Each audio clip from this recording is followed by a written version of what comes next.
attacks on healthcare facilities in Yemen, and the destruction of health systems in Gaza and Sudan. According to one study, 2023 was the deadliest year for healthcare workers in a decade. Some 480 were killed during armed conflict, nearly double the previous year.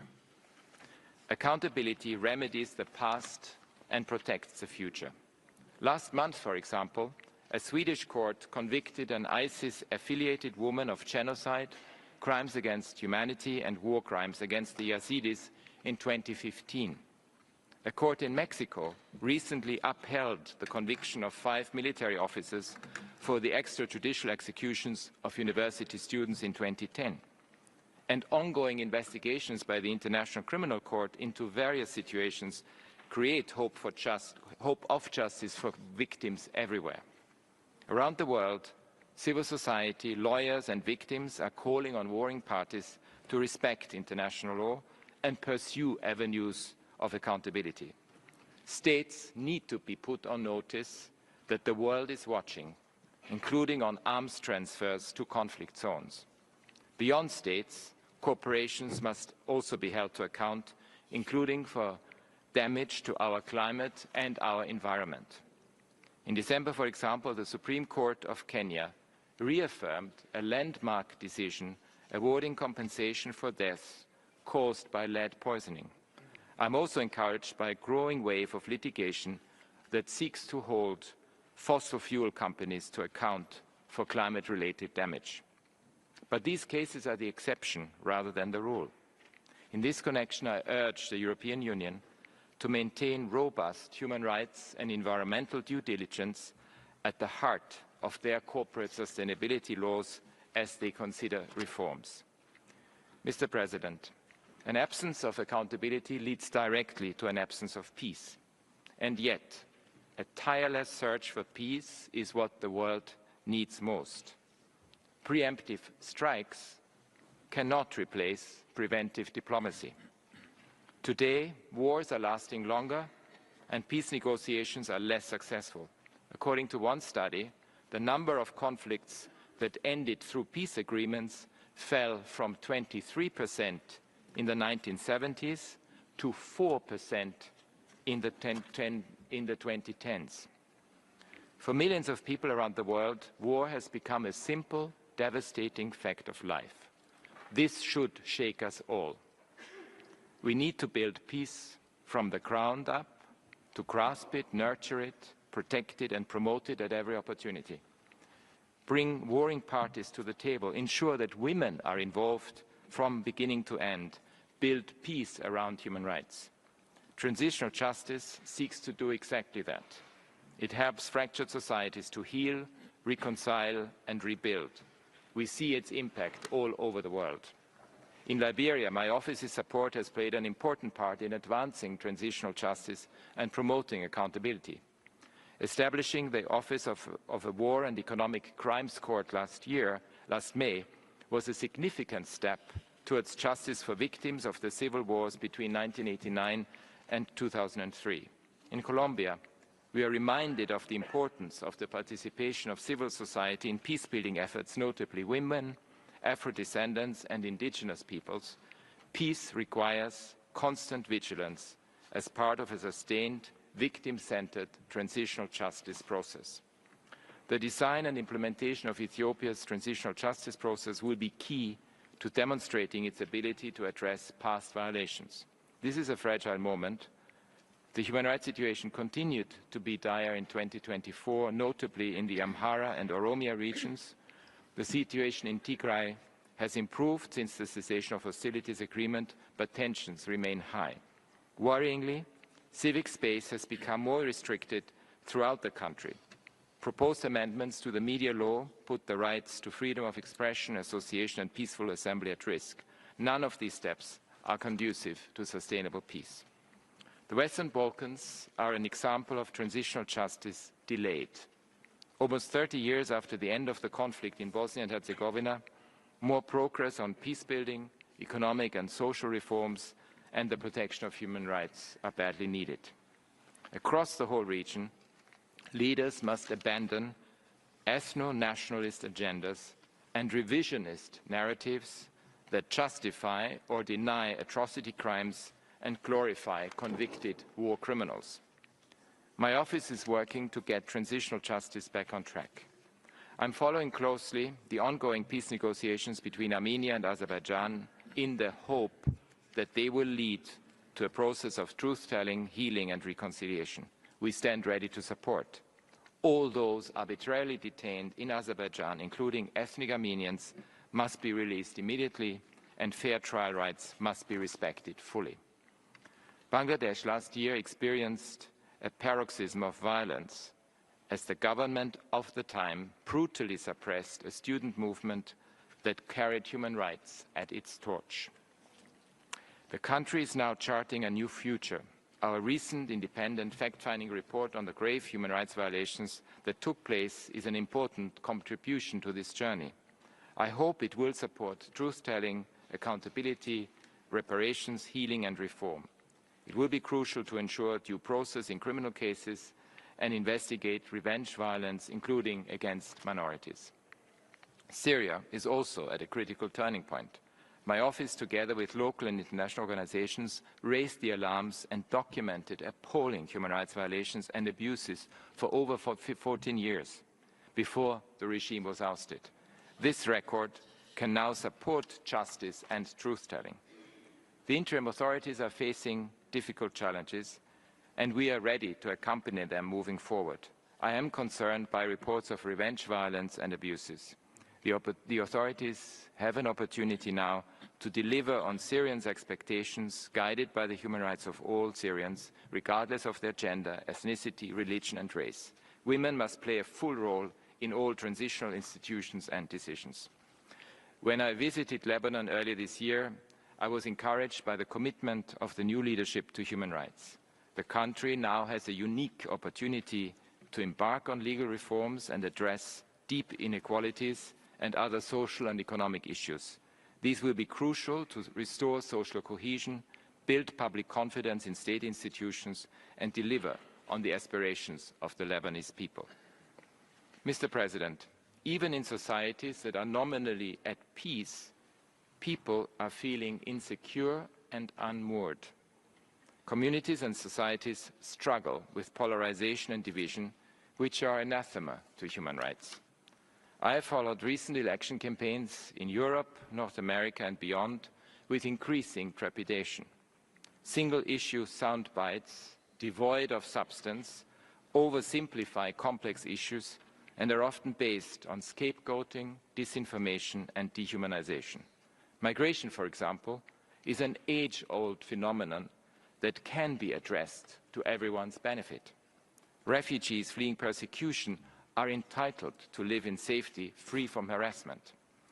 And yet, migrants and refugees are widely labeled as illegals, criminals, vermin, or worse. We have heard these terms before.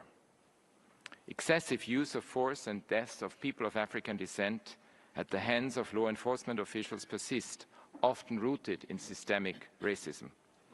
Other communities face deep-seated, caste-based discrimination related to work and descent. LGBTIQ+ people, particularly transgender people, continue to face high levels of violence, harassment and discrimination in all regions of the world. People with disabilities face discrimination, bias and stigma every day. Dehumanization is a well-worn step towards treating an entire group as outsiders, unworthy of the basic rights we all enjoy. It is a dangerous precursor to hate and violence and must be called out whenever it occurs. Mr. President, from autocracies to democracies, women and girls are denied their rights in myriad ways. In Afghanistan, women and girls are subject to state-sponsored gender apartheid that is unparalleled in today's world. Virtual prisoners within their homes, they are denied the most basic and fundamental freedoms essential to normal life, including movement, education and work. I'm deeply concerned for the long-term future of a country that is self-harming on a national scale. In Iran, the hijab law has been temporarily suspended and I call again on the authorities to repeal the law fully and permanently, along with all other laws and practices that discriminate against women and girls. I also urge them to release all human rights defenders from detention and to end arbitrary arrests and imprisonment. I'm deeply troubled by the marked increase in executions last year, with over 900 reported cases. I've urged the Iranian authorities to place an immediate moratorium on the use of the death penalty. More broadly, I'm concerned about the resurgence in some quarters of toxic ideas about masculinity and efforts to glorify gender stereotypes, especially among young men. It is shocking to me that misogynistic influencers have millions of followers on social media and are hailed as heroes in some quarters. Online and offline, these ideas are translating into a wider pushback against gender equality, as well as violence and hateful rhetoric against women, human rights defenders, and women politicians. We see these trends across all regions, from Latin America and Africa to East Asia, Europe, North America, and beyond. In some cases, they are making their way into reforms to laws and policies and risk reversing hard-won gains on gender equality. While more than 60 countries and territories have liberalized their abortion laws over the past 30 years, we are now seeing attempted rollbacks in many countries. 40% of women globally live under restrictive abortion laws. As always, it is the most marginalized women who suffer most. Mr. President, we have enjoyed bipartisan support from the United States of America on human rights over many decades, thanks to the generosity and compassion of the American people. I am now deeply worried by the fundamental shift in direction that is taking place domestically and internationally. In a paradoxical mirror image, policies intended to protect people from discrimination are now labeled as discriminatory. Progress is being rolled back on gender equality. Disinformation, intimidation, and threats, notably against journalists and public officials, risk undermining the work of independent media and the functioning of institutions. Divisive rhetoric is being used to distort, deceive, and polarize. This is generating fear and anxiety among many. On these issues and more, my office will continue building on our long history of constructive engagement. Mr. President, societies need certain ingredients to thrive: a free public square with space for open debate, free and independent media, an independent judiciary, and transparent and representative state institutions. But when I look around the world, I see a troubling picture. In Nicaragua, the recent constitutional reform significantly increases the concentration of power in the presidency and dismantles checks and balances. Fundamental rights are at risk of being further curtailed, including the elimination of the prohibition of torture. I urge the Nicaraguan authorities to return to a democratic path and pursue a meaningful and constructive dialogue to this end. In Venezuela, I noted the announcement that more than 1,000 people were released after being detained following the presidential elections. All those arbitrarily detained must be released immediately. Political negotiations between the different stakeholders are urgently needed to agree to a viable pathway forward. I call for all electoral processes to be transparent, inclusive, peaceful, and fully in line with international human rights standards. In Argentina, I am troubled by recent executive actions that bypass established procedures for Supreme Court appointments, which risk undermining the independence of the judiciary and the rule of law. I also have serious concerns about the effect of austerity policies on the growing number of people living in poverty. In Mozambique, I call for the impartial and independent investigation into human rights violations and abuses which took place in the post-election period. My office is ready to work together with the new government and civil society to advance respect and protection of human rights in the country, including to strengthen human rights compliance of security forces. We have received many reports about a continued crackdown in the Russian Federation on civil society and independent media under the guise of national security. Stringent laws have been adopted to stifle free expression, labeling critical voices as foreign agents or undesirable organizations. Many journalists and activists, including anti-war protesters, have faced harassment, arrest or exile, resulting in the near elimination of any form of dissent within the country.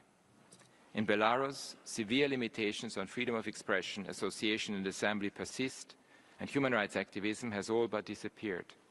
I note the recent series of releases from detention and call on the authorities to free all those who remain arbitrarily detained. While China is engaging with the international human rights system, I refer back to my previous updates, raising serious concerns and hope to see meaningful progress on these issues.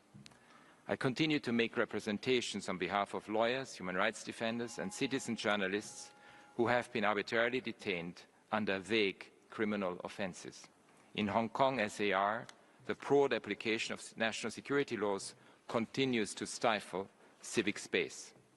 The recent report by the International Labour Organization experts on counter-terrorism measures and labour programs in the Xinjiang region reinforce our own grave concerns and the urgency of addressing our long-standing recommendations.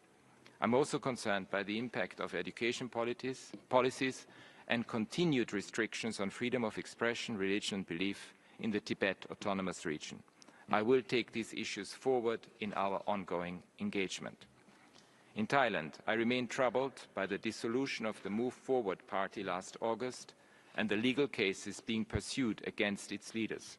This impacts people's right to participate in public affairs and political life. Given last week's deportation of ethnic Uyghurs, I also call on Thailand to respect the fundamental principle of non-refoulement. India's democracy and institutions have been its greatest strength, underpinning its diversity and development.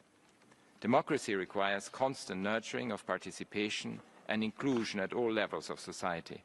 I am concerned by the use of restrictive laws and harassment against human rights defenders and independent journalists, resulting in arbitrary detention and a diminished civic space, including in Kashmir. I also call for stepped-up efforts to address violence and displacement in Manipur based on dialogue, peace-building and human rights. Civic space is shrinking in Egypt, where the authorities are using anti-terrorism legislation against those expressing dissent, including human rights defenders, journalists, bloggers and peaceful demonstrators. These practices are creating fear, silencing critical voices and hindering participation of human rights defenders in international human rights processes. I reiterate my call for the release of all those detained for exercising their human rights. We are seeing similar trends in other countries, including Algeria and Tunisia. Mr. President, on a more general note, I'm particularly concerned by the growing phenomenon of targeting journalists, human rights defenders and political dissidents across borders using technology to track them. This insidious practice is used to intimidate, threaten, silence, detain, forcibly disappear and even kill opponents and critics. It sends a clear message that no place is safe and leaves people living in a constant state of fear. Globally, the number of direct physical incidents of transnational repression has been rising since 2020, with egregious examples from around the world. We have observed in particular a pattern of abductions, disappearances, in some cases killings, in mainland Southeast Asia. I urge all states to adopt a zero-tolerance policy to extra legal transfers, renditions and abductions, and to ensure full accountability for these violations, as well as respect for the principle of non-refoulement. Mr. President, today's massive shifts and profound transformations have left people in many countries around the world feeling alienated and abandoned. They believe their grievances and fears for the future are not taken seriously. As a result, they have lost trust in political leadership and institutions, which leads to more fragmentation. My response is, your concerns are our concerns, because they are about human rights. to education, to health, to housing, to free speech and access to justice. Human rights are about people's daily concerns for their families and their future.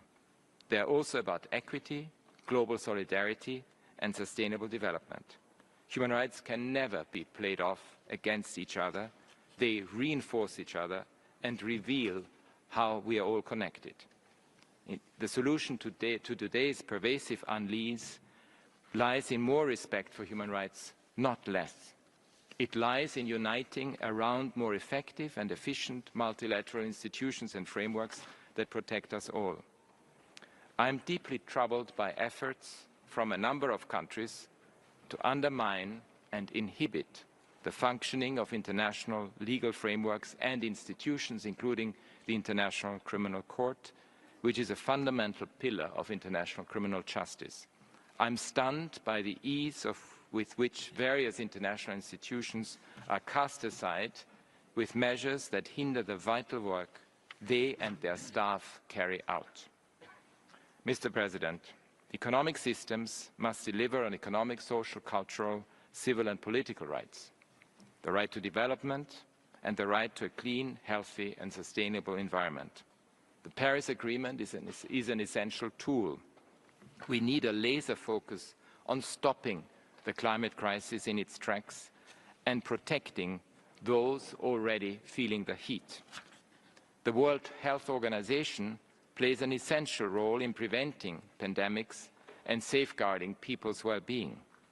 Sweeping cuts to domestic social safety nets, climate finance and foreign aid signal a massive setback for human rights protection, for conflict prevention and for global stability.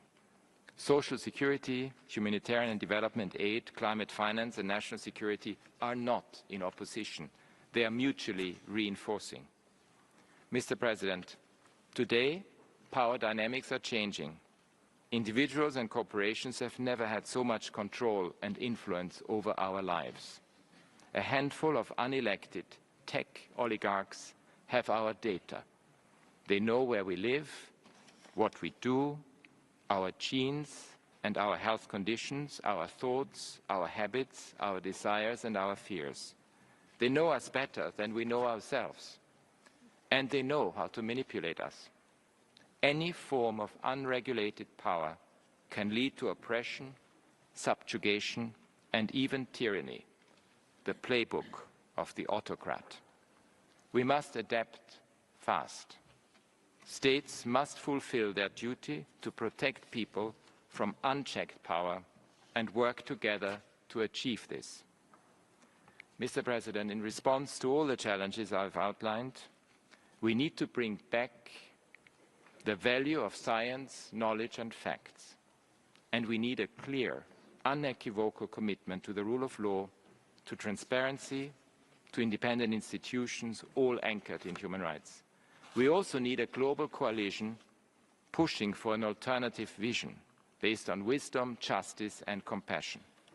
Last week I was struck how many leaders from all regions of the world are united around the cause of human rights.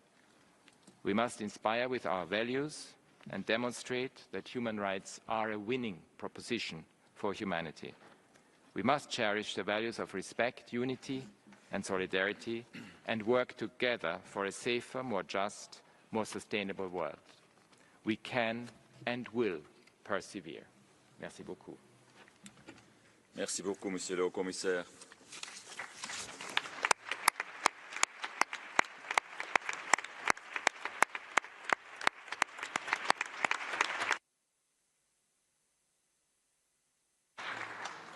Excellences, distingués collègues, nous allons maintenant reprendre le dialogue interactif sur la mise à jour orale du Haut-Commissaire sur la situation des droits de l'homme au Myanmar. Nous poursuivons la liste des orateurs et je donne la parole au distingué délégué de la Gambie. Gambia, you have the floor, please. Gambia.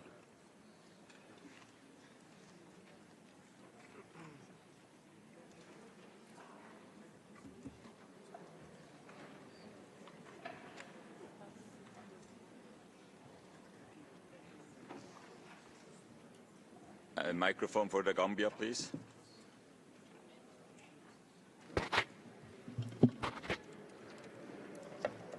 Good morning, Mr. President.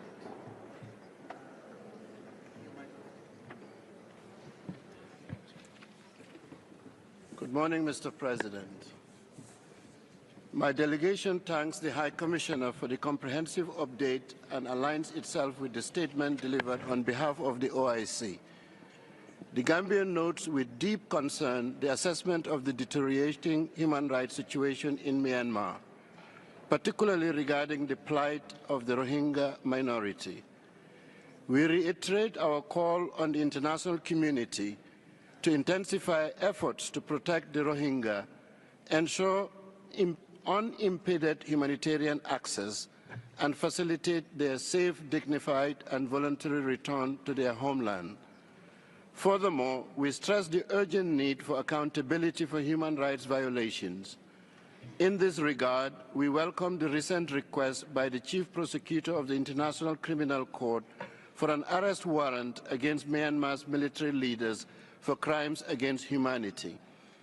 The Gambia reaffirms its commitment to pursuing justice through the International Court of Justice and stands ready to collaborate with all stakeholders to restore peace and uphold human dignity in Myanmar.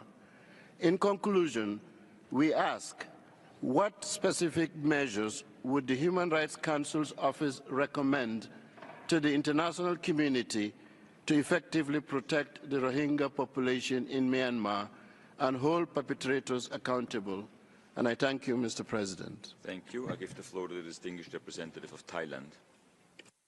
Thank you, Mr. President. Thailand appreciates the High Commissioner's oral update. Thailand is deeply concerned over the ongoing violence and escalation of conflict in Myanmar. As an immediate neighbor, Thailand is committed to helping Myanmar to find peaceful solutions through meaningful engagement with all stakeholders. Last December, Thailand hosted 2 meetings related to the situation in Myanmar, namely the sixth country informal consultation, which was the first time that Myanmar and all its neighboring countries met to discuss issues of common concerns, and the extended informal consultation, where ASEAN member states discussed how to advance the implementation of the 5-point consensus. Thailand also continues to attach importance to providing humanitarian assistance to Myanmar throughout last year. We have contributed through ASEAN and various international organizations to alleviate the suffering of the people in Myanmar. As the number of people from Myanmar crossing over into Thailand continues to increase, Thailand will step up efforts to promote and protect the rights of these migrants. We have recently adopted the policy framework for humanitarian assistance along the Thai-Myanmar border in the areas of public health and education. We look forward to working with the international community and all stakeholders in this endeavor. Thank you, Mr. President. Thank you. I give the floor to the distinguished representative of Vietnam. Thank you, Mr. President. We take note of the High Commissioner's report on the human rights situation in Myanmar. Regarding the continued violence and humanitarian crisis in Myanmar, we urge all parties to exercise restraint, cease hostilities, and engage in meaningful dialogue.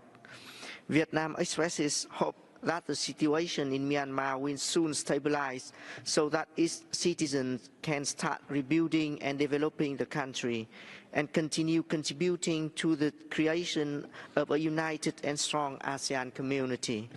We also welcome the international community's humanitarian assistance to help Myanmar overcome the consequences of natural disasters and epidemics.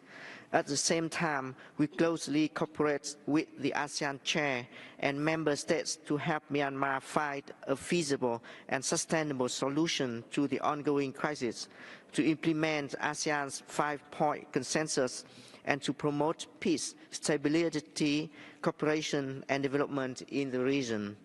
We look forward to continued coordination and support from the United Nations and other partners to further ASEAN's ongoing efforts. I thank you, Mr. President. Thank you. I give the floor to the distinguished representative of the Philippines. Thank you, Mr. President. The Philippines remains deeply concerned with the escalation of conflicts and humanitarian situation in Myanmar. We wish to reiterate that human rights and the rules of armed conflict must be upheld at all times and by all, state and non-state actors alike. The Philippines is fully behind the ASEAN 5-point consensus, which remains the main reference in addressing the complex political crisis in Myanmar. We urge all parties to cease hostilities, engage in dialogue in good faith, and ensure that humanitarian aid reaches those in need. We call on our international partners to increase support to ASEAN's humanitarian efforts based on the joint needs assessment of the ASEAN Humanitarian Center, as well as to ASEAN's committed endeavor to carry out the 5-point consensus in its entirety and with the urgency the situation merits. Thank you. Thank you. I give the floor to the distinguished representative of India. Mr. President, we thank the High Commissioner for his oral update. As an immediate neighbor and friend of the people of Myanmar, India has always accorded a high priority to the maintenance of peace and stability in Myanmar and its economic development. The ongoing situation in Myanmar has led to an influx of thousands of people into our northeastern states and an increase in instances of drugs and human trafficking. We take the floor today to reiterate our deep concern over the precarious humanitarian and security situation in Myanmar and call for the immediate cessation of violence by all sides, the release of political detainees, humanitarian assistance, and the resolution of the crisis through constructive dialogue. India remains steadfast in its support to Myanmar's transition towards inclusive federal democracy and to the need for arriving at peaceful solutions that are Myanmar-led and Myanmar-owned. India supports the ASEAN-led efforts and the ASEAN 5-point consensus, and we continue to closely coordinate our policy with ASEAN in this regard. We will continue with our initiatives to strengthen the democratic processes, people-centric projects, and capacity-building initiatives in Myanmar, and call on the international community to work together in pragmatic and constructive ways to support the people of Myanmar and facilitate a return to peace and stability. Thank you. Thank you. I give the floor to the distinguished representative of the United Kingdom of Great Britain and Northern Ireland. Thank you, Mr. President, and thank you, High Commissioner, for your update. We are now in the 4th year since the coup, and the crisis in Myanmar is only deepening. The military continues to intensify its violent and repressive onslaught. Schools and hospitals have been targeted. Indiscriminate airstrikes on civilians have increased. There is no justification for abhorrent attacks on innocent civilians. The UK is alarmed by the escalating violence, human rights violations and gender-based violence. All actors, especially the Myanmar military, must prioritise the protection of civilians. We call on the military to stop the violence, especially the airstrikes, and release all those arbitrarily detained. The humanitarian situation is critical, with almost 20 million people in need of assistance. We call on all actors, especially the military, to allow safe and unimpeded humanitarian access. The UK is providing more than £66 million in assistance this year. Accountability is vital. We must break the cycle of impunity. This is why the UK supports the work of the International Investigative Mechanism for Myanmar, and this is why we announced our 19th round of sanctions in November last year, targeting the military regime's access to arms, aviation fuel and dual-use equipment. Thank you. Merci. Nous allons maintenant passer à la liste des orateurs des institutions nationales des droits de l'homme et des organisations non gouvernementales. Je donne la parole à Asian Forum for Human Rights and Development par video. Mr. President, we welcome High Commissioner update and his continuous engagement on Myanmar. With the significant escalation of the crisis in Myanmar last year, in particular in Rakhine State, Rohingya in Myanmar are once again facing existential risks. The Arkan Army and United League of Arkan, which now control Rakhine State, have an important decision to make. Whether Rakhine remains locked in conflict, division and poverty, or all people of Rakhine, regardless of race or religion, work together for a better future. We urge Arkan Army to reject military systematic policies and exclusion and ensure those under its command immediately cease all abuses against Rohingya or any other ethnic or religious group in Rakhine State. The Rohingya must be recognized as an integral part of Rakhine's diverse community. For too long, our identity has been erased or our existence denied. Regular and meaningful dialogue with Rohingya leaders is critical for addressing grievances, rebuilding trust, and fostering understanding. Justice and accountability must be at the core of any resolution in this crisis. Last month, Argentinian court issued international arrest warrants for Mia Aung Hlaing and other perpetrators of genocide and other grave crimes. This effort alongside cases at the ICJ and ICC are critical in ensuring those responsible face justice. The future of the Rohingya cannot be one of endless displacement, persecution and uncertainty. We Rohingya want to return home, but only with guarantees of rights, protection and accountability. Thank you. Thank you. I give the floor to Edmund Rice International Limited. President, we welcome the High Commissioner's oral update and concur with the recommendations. Children and youth in Myanmar are experiencing immense challenges in accessing education due to the ongoing bombing of schools by the Myanmar Armed Forces, internet disruptions, widespread displacement and forced recruitment. In the absence of formal education, informal educational programs aligned with the National Unity Government are continuing. Teachers are conducting remote classes while students fleeing the violence take exams in jungles or bomb shelters. The military junta refuses to recognise such education, leading to the arrest of teachers and bombing of associated locations. Forced recruitment of children and conscription of youth have disrupted access to education. In January 2025, Yangon authorities began listing women eligible for military service, signalling plans to draft women. Refugee children and youth from Myanmar struggle to access formal education in neighbouring countries, limiting their future employment opportunities. We need to protect and fulfil the right to education for children and youth of Myanmar to avoid the risk of having a lost generation. We call on members of the Council to 1. Urge the Myanmar State Administration Council to recognise informal educational programs carried out in cooperation with the National Unity Government. 2. Urge neighbouring countries to guarantee access to quality education for refugee children. And 3. Call on all parties to the conflict to immediately halt all recruitment of children and youth. Thank you. Thank you. I give the floor to International Federation for Human Rights Leagues. Mr. President, FIDH and its members, ASEAN Burma and Women's Peace Network, thank the High Commissioner for his oral update. UN member states must reject the illegal junta's proposed election that excludes Rohingya and the political parties that won 97% of seats in 2020. Preparation for the so-called election saw an unprecedented rise in violence against civilians last year. As the number of political prisoners approaches 22,000, we urge UN members, particularly ASEAN governments, to increase efforts for their release.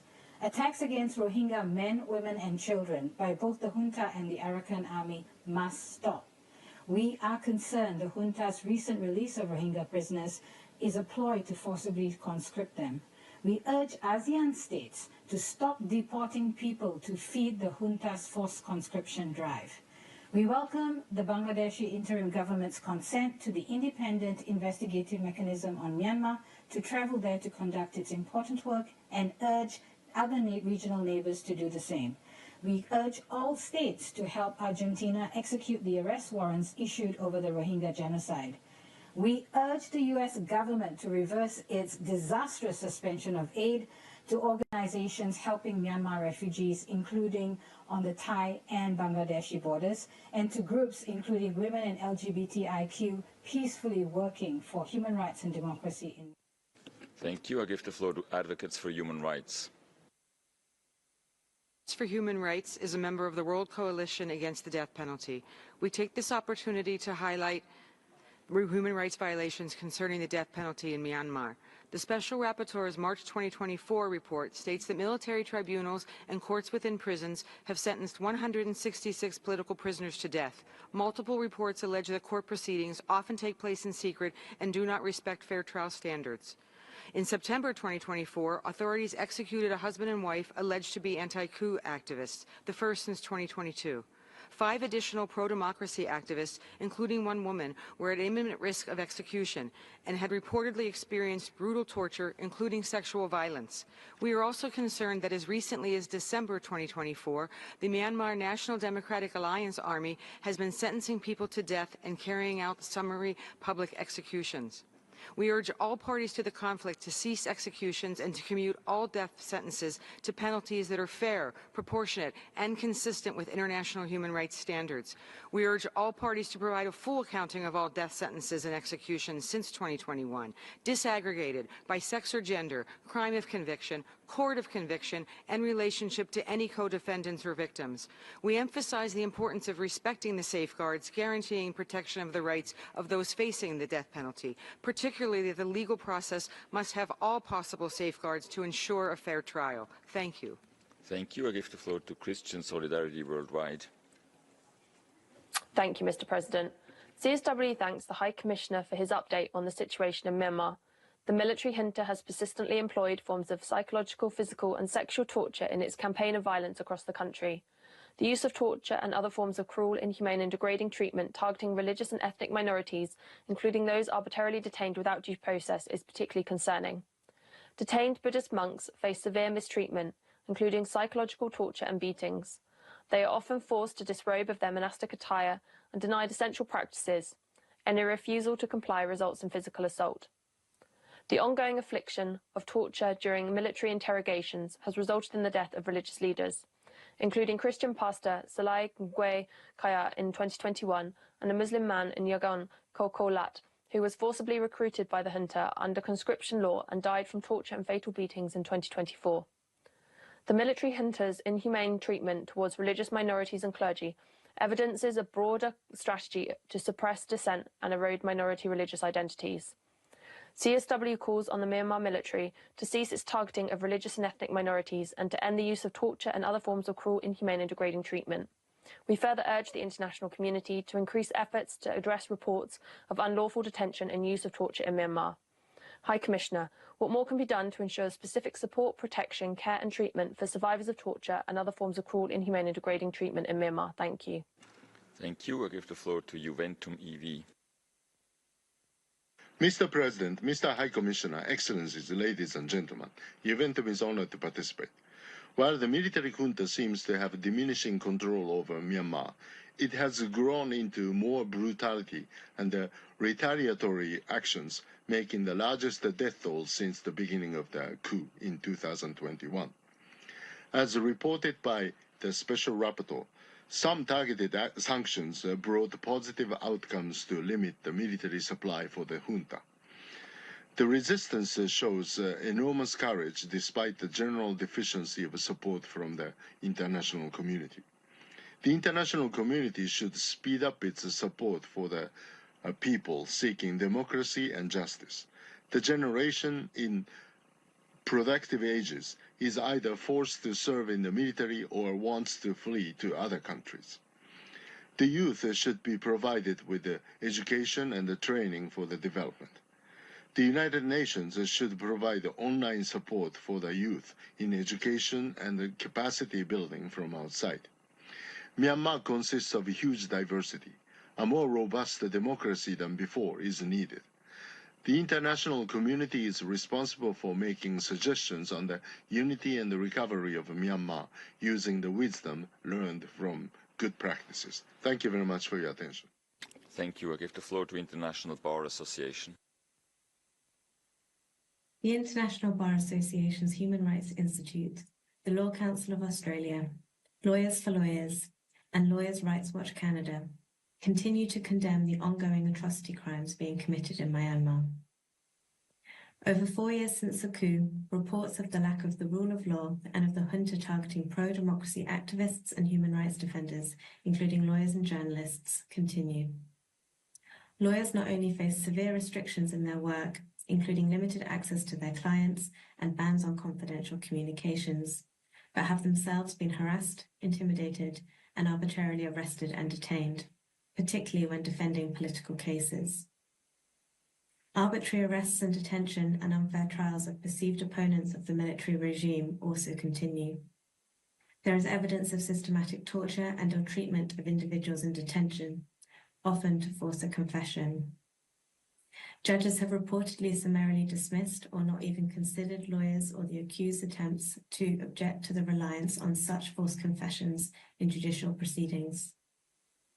We continue to urge, firstly, the High Commissioner and this Council to respond robustly to the deepening crisis in Myanmar, and secondly, the international community to use and support all possible avenues to ensure accountability for all international crimes that are being committed. Thank you. Thank you. I give the floor to Southeast Asia Sexual Orientation, Gender Identity and Expression Caucus. Excellency, we are deeply troubled by the impact of Myanmar military conscription law on the LGBTIQ individual. This law increases discrimination, violence, and forced displacement.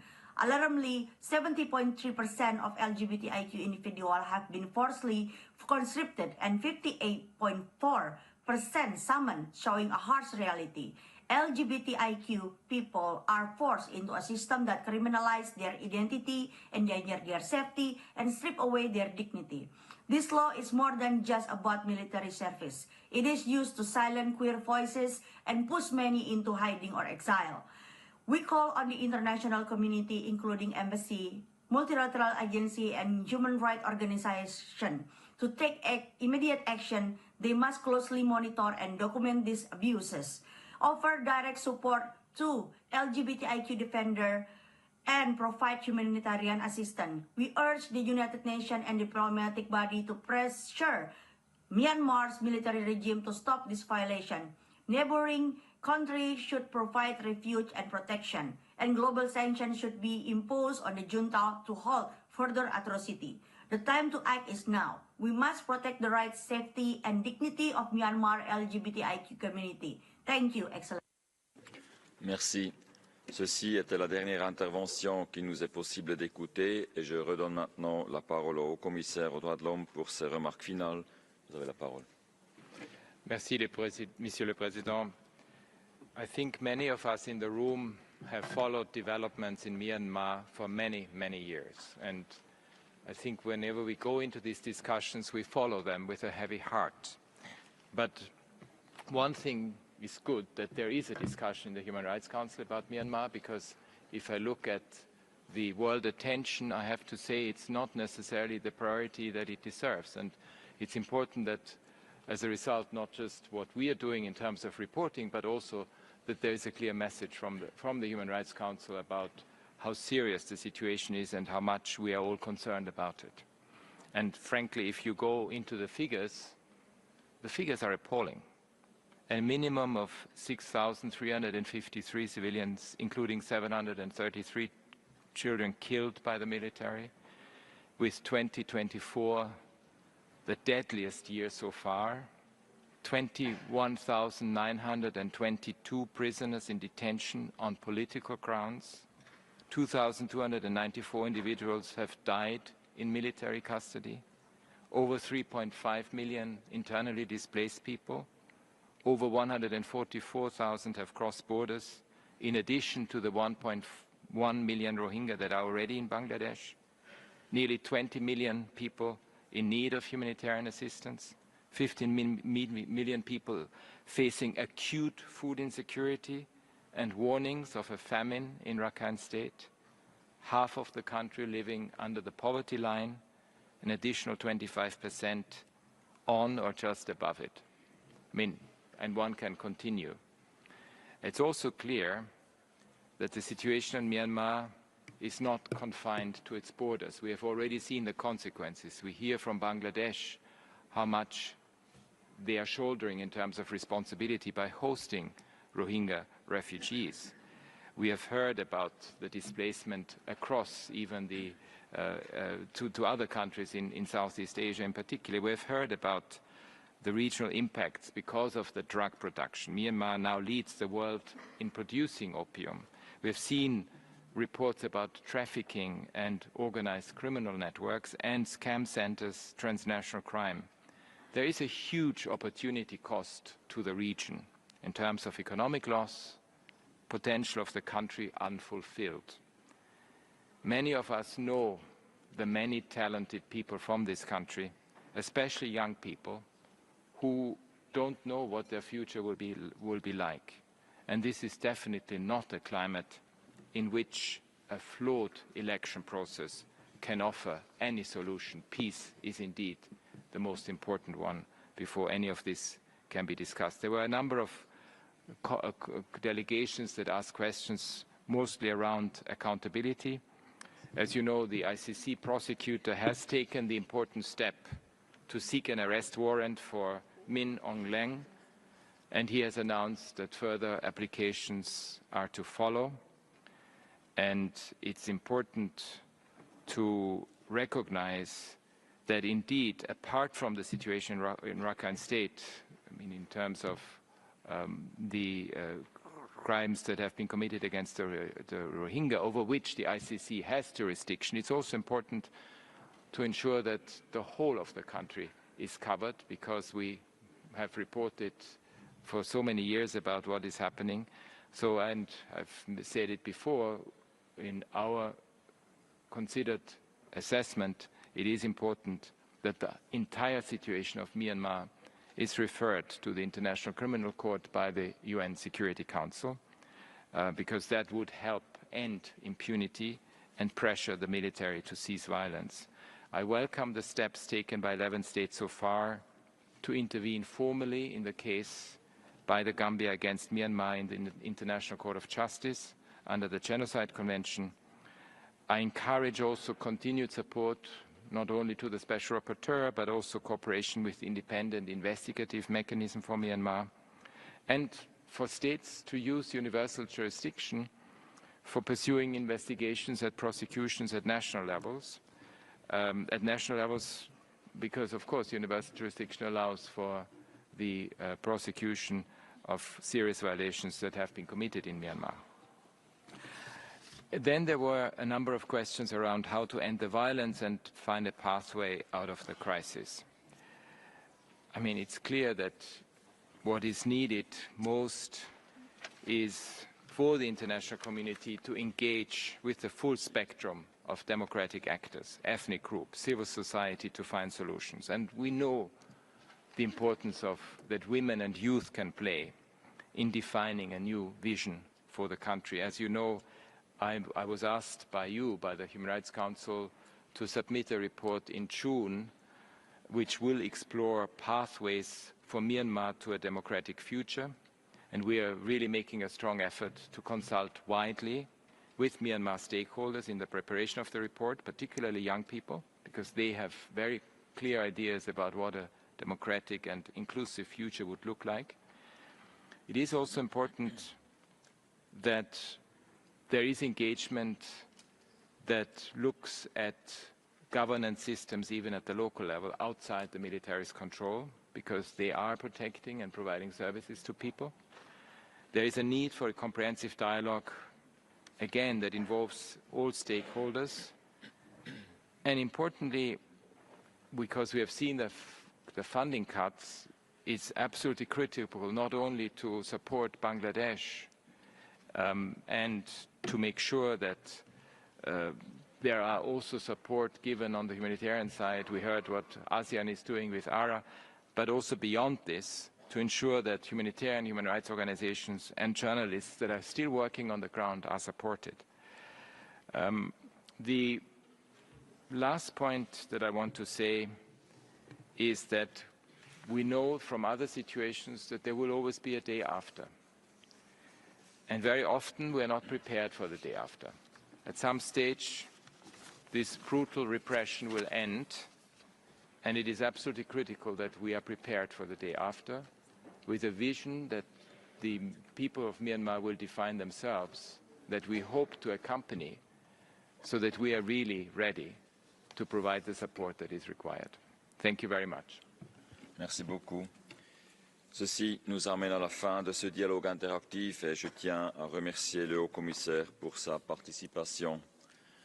Excellences, distingués collègues, nous allons maintenant procéder à la présentation des rapports du Haut-Commissariat sur la question des droits de l'homme à Chypre, au Guatemala, au Honduras et en Colombie.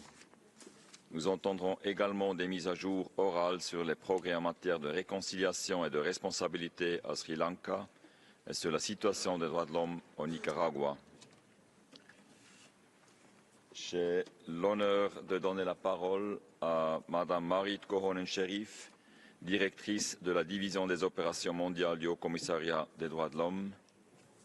S'il vous plaît, Madame. Merci beaucoup, Monsieur le Président. Mr. President, Excellencies, distinguished delegates, I have the honor to present today the reports of the Office of the High Commissioner for Human Rights on Colombia, Guatemala, and Honduras.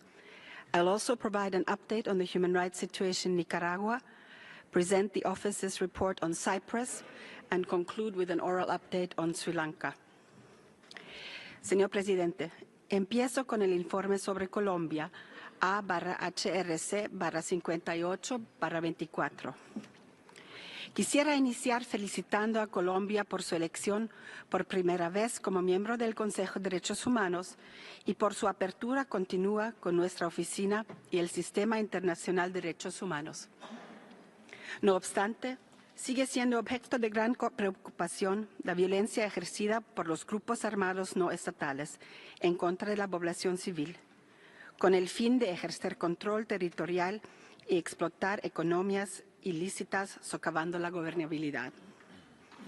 Esta violencia afecta desproporcionadamente a pueblos indígenas, comunidades afrodescendientes y campesinas.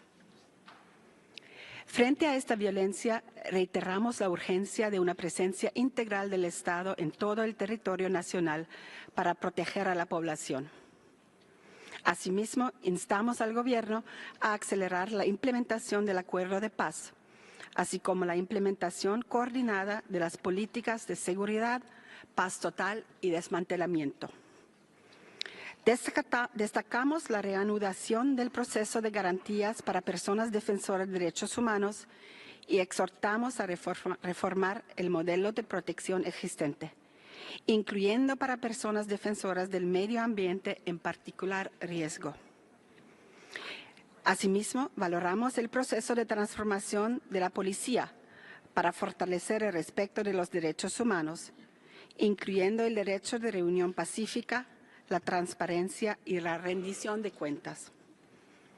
En materia de justicia transicional, saludamos los avances, incluyendo las imputaciones recientes de crímenes de guerra y lesa humanidad por parte de la Jurisdicción Especial para la Paz a excomandantes de la FARC-EP y a exmilitares del alto rango.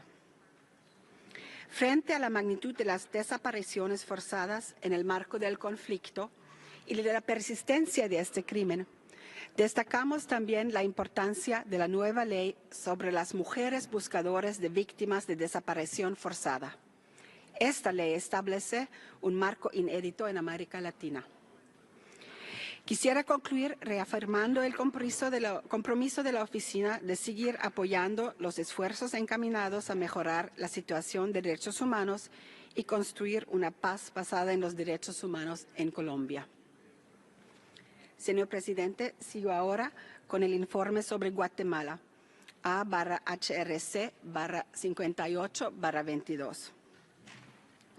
Reconocemos el compromiso del presidente Arévalo por impulsar un programa enmarcado en los derechos humanos, la igualdad y no discriminación y la promoción de una agenda socioeconómica. Saludamos los varios diálogos del Estado con autoridades indígenas y afrodescendientes. Es importante institucionalizar estos espacios y cumplir con los acuerdos alcanzados, particularmente respecto al derecho a la consulta previa, libre e informada. Asimismo, tomamos nota de las acciones del Gobierno para atender la conflictividad agraria y prevenir los desalojos forzosos. Reconocemos los avances del Gobierno para la elaboración de la política pública de protección a personas defensoras de derechos humanos. Además, reconocemos los esfuerzos para promover los derechos de las personas con discapacidad. No obstante, el Alto Comisionado continúa preocupado por el uso indebido del derecho penal por parte de actores. Dentro del Ministerio Público y del organismo judicial contra la defensa de derechos humanos y particularmente contra personas operadoras de justicia. Esta persecución penal, incluso por motivaciones políticas, también se ha dirigido contra funcionarios del actual Gobierno y del Tribunal Supremo Electoral, con el propósito de cuestionar los resultados de las elecciones de 2023. El Alto Comisionado también nota con preocupación los serios retrasos en el acceso a la justicia con relación a graves violaciones de derechos humanos cometidas durante el conflicto armado interno, incluyendo la anulación de procesos y dilaciones indebidas, privando a las víctimas de sus derechos. Frente a estos retrasos y como parte de la justicia transicional, es importante avanzar con la iniciativa para un Plan Nacional de Dignificación y Reparación y un Plan Nacional de Búsqueda de Personas Desaparecidas. Urgen medidas eficaces para prevenir y erradicar la violencia contra mujeres y niñas, así como contra personas LGBTIQ+, y garantizar la atención a las víctimas. Reiteramos nuestro firme compromiso para apoyar los esfuerzos hacia la promoción y protección de los derechos humanos en Guatemala. Señor presidente, ahora paso al informe sobre la situación de derechos humanos en Honduras. A/HRC/58/23. En Honduras, la Oficina del Alto Comisionado para los Derechos Humanos acoge con satisfacción las medidas clave para promover los derechos humanos, incluido el reconocimiento de las tierras ancestrales indígenas y la protección de los recursos naturales. Con la asistencia de la Oficina, la adopción e implementación del Proyecto de Ley 18-2024, un hito histórico, condujo a la prohibición de la minería en áreas nacionales protegidas, a la suspensión de 3 concesiones mineras de alto impacto y al establecimiento de la Comisión Intersectorial de Alto Nivel. La Comisión ya comenzó a demarcar territorios ancestrales para cumplir con las sentencias internacionales en favor de comunidades garífunas. Sin embargo, persisten desafíos estructurales. Los conflictos vinculados a la tierra y el territorio continúan. Estos afectaron a comunidades rurales, pueblos indígenas y afrohondureños, principalmente en la región norte de Honduras. El Estado debe garantizar que la Comisión de la Verdad del Bajo Aguán funcione de manera efectiva para abordar las causas estructurales del conflicto agrario. El Sistema Nacional de Protección para Defensores de Derechos Humanos necesita ser fortalecido significativamente. Juan López, ambientalista y defensor del río Guapinol, fue asesinado en septiembre pasado en medio de constantes ataques, amenazas, intimidación y criminalización de las personas defensoras de derechos humanos por parte de diferentes actores. Los defensores de la tierra, el territorio y el medio ambiente siguen siendo los que corren mayor riesgo, representando del 47% de las víctimas. Para garantizar la independencia judicial es necesario realizar esfuerzos para mejorar las capacidades de coordinación en las investigaciones, reducir la estigmatización de las víctimas y mejorar la carrera de los operadores de justicia y los mecanismos de protección. En 2024, nuestra oficina siguió recibiendo denuncias de graves violaciones de derechos humanos durante el estado de excepción vigente, incluso 2 desapariciones forzadas y 7 ejecuciones extrajudiciales. El estado de emergencia encabezado por fuerzas militares sigue vigente en las cárceles, resultando en el uso desproporcionado de la fuerza en 3 incidentes importantes que dieron lugar a 3 presuntas ejecuciones extrajudiciales y 161 casos de malos tratos. Las políticas de seguridad deben priorizar la prevención y estar lideradas por instituciones civiles. La oficina mantiene su compromiso de apoyar a las autoridades para que adopten leyes y políticas que garanticen los derechos humanos de las mujeres, las niñas y las personas LGBTIQ, en consonancia con las obligaciones internacionales de Honduras en materia de derechos humanos. Señor presidente, paso ahora a la actualización oral sobre la situación de los derechos humanos en Nicaragua, de conformidad con la resolución 52/2 del Consejo de Derechos Humanos. El 30 de enero de 2025, la Asamblea Nacional adoptó de forma unánime la reforma constitucional. La nueva Constitución nicaragüense otorga control total a la copresidencia sobre los órganos legislativo, judicial y electoral, desmantelando la separación de poderes. También restringe libertades fundamentales, debilita el debido proceso, elimina la prohibición explícita de la tortura. En el contexto de las próximas elecciones generales, instamos a Nicaragua a garantizar un proceso que asegure la participación política pluralista y elecciones libres y justas, en línea con los estándares internacionales de derechos humanos. En Nicaragua, detenciones arbitrarias afectan a opositores políticos, dirigentes indígenas, figuras religiosas y periodistas, creando un clima de miedo y silenciando toda voz independiente. Los malos tratos, la negación de atención médica y la alimentación insuficiente continúan siendo patrones preocupantes. Pedimos la liberación inmediata de todas las personas detenidas arbitrariamente y el fin de las desapariciones forzadas y los malos tratos.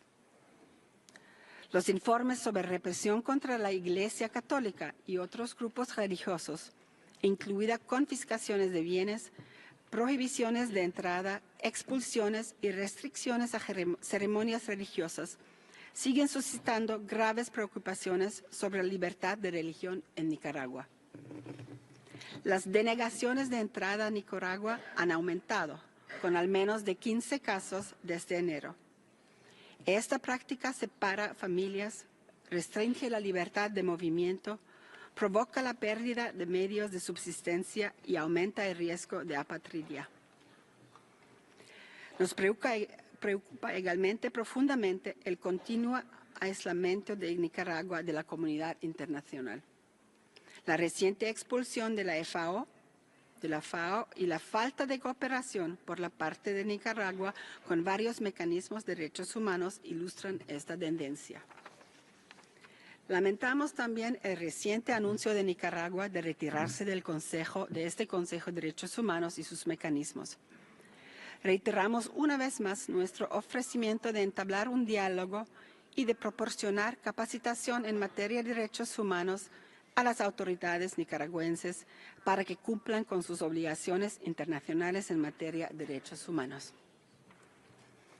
Mr. President, I now turn to our report on Cyprus, A/HRC/58/21. The persisting division of Cyprus resulting from the Turkish intervention of 1974 continues to negatively impact the enjoyment of human rights for all people across the island. Last year witnessed the 60th anniversary since the establishment of UNFICYP and the mandate of the good offices of the Secretary General, and the 50th anniversary since the Turkish intervention of 1974. These anniversaries provide a stark reminder of the significant passage of time during which the people of Cyprus have been waiting for a just and durable solution to the island's continued division, which would facilitate the full realization of their human rights. Persisting challenges to the right to non-discrimination and the enjoyment of economic, social and cultural rights, especially for Turkish Cypriots, Greek Cypriots and Maronites living in the north, continue to hinder social cohesion and inter-community trust building. While the Republic of Cyprus adopted 14 measures in January last year to address issues impacting Turkish Cypriot daily life, the full and effective implementation of those measures and additional targeted measures are needed to address these challenges and promote inclusivity. With each passing year, it's becoming increasingly imperative to enlarge existing crossing points and to establish a new crossing point to facilitate the right to freedom of movement. This would help promote intercommunal contacts and trust building, which are essential foundations for advancing efforts to resolve the island's ongoing division. While it is welcome that the Technical Committee on Education resumed its regular meetings, urgent actions are needed to develop and improve relevant educational material and effectively train teachers to advance peace education for all. Peace education for every child holds the potential to transform Cypriot society and advance social cohesion. In the face of these challenges, it is heartening to learn of a bi-communal civil society initiative to address human rights violations affecting both the Greek Cypriot and Turkish Cypriot communities. We urge all parties to ensure that a human rights-based approach underpins their mutual dialogue and cooperation, with a view to upholding the human rights for all people in Cyprus. Mr. President, finally I turn to Sri Lanka in implementation of HRC Resolution 57/1. Following presidential and parliamentary elections late last year, the National People's Power Coalition secured a large majority in parliament, signaling a decisive mandate from the Sri Lankan people to undertake transformative social, political and economic reforms. Economic crisis and austerity measures have impacted deeply on the poorest and most vulnerable in society. Creditors need to provide the government with the fiscal space necessary to realize all human rights. In his inaugural address to Parliament, President Kumara Dissanayake acknowledged the harms that have resulted from decades of ethnic divisions and racism. He pledged to address some long-standing human rights concerns, including by tackling corruption and ensuring accountability for the 2019 Easter Sunday attacks and other emblematic cases. These commitments to end impunity should extend to the large-scale violations that occurred during the civil war and prior insurgencies. These crimes must be thoroughly investigated, justice served to victims, and perpetrators held accountable. The new government has taken an initial step to appoint an expert panel to establish an independent prosecutor's office. We also urge the new government to reform and strengthen the Office of Missing Persons, including by appointing independent and credible members to achieve meaningful progress in the thousands of cases of enforced disappearances. The government is taking steps to amend problematic legislation, such as the Oppressive Prevention of Terrorism Act and the Online Safety Act. All new laws must comply with Sri Lanka's international human rights obligations and be developed in a transparent, consultative and inclusive manner. Our office continues to receive reports of surveillance and intimidation by security agents in the north and east, highlighting the need for more fundamental security sector reforms. We urge the new government to lift unnecessary regulation and restriction on civil society and independent media to revive the civic space. This is an important opportunity in Sri Lanka's history that must now translate into meaningful progress on accountability and human rights to heal societal divisions and break the cycle of impunity that has for so long racked Sri Lanka's past. Our office is ready to support Sri Lanka and hopes it can report tangible results to this Council in September. I thank you. Je vous remercie. Conformément à notre pratique, nous commencerons par entendre les délégations des pays concernés par les rapports et les mises à jour orales présentées. Chaque délégation disposera de 5 minutes et je donne la parole au distingué représentant de la Colombie.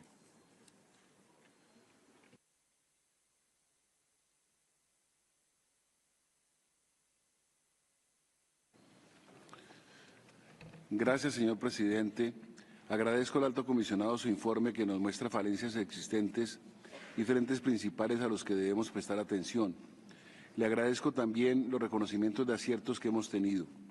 Hace décadas padecemos una crisis de derechos humanos en medio de conflictos armados internos que decidimos superar apoyados en el Acuerdo de Paz de 2016 y en una política de paz total basada en derechos humanos. Nuestros esfuerzos se orientan en 3 direcciones: proscribir violaciones estatales, liberar a nuestro país de conflictos armados y restablecer derechos de las víctimas de violaciones. En el primer empeño hemos avanzado.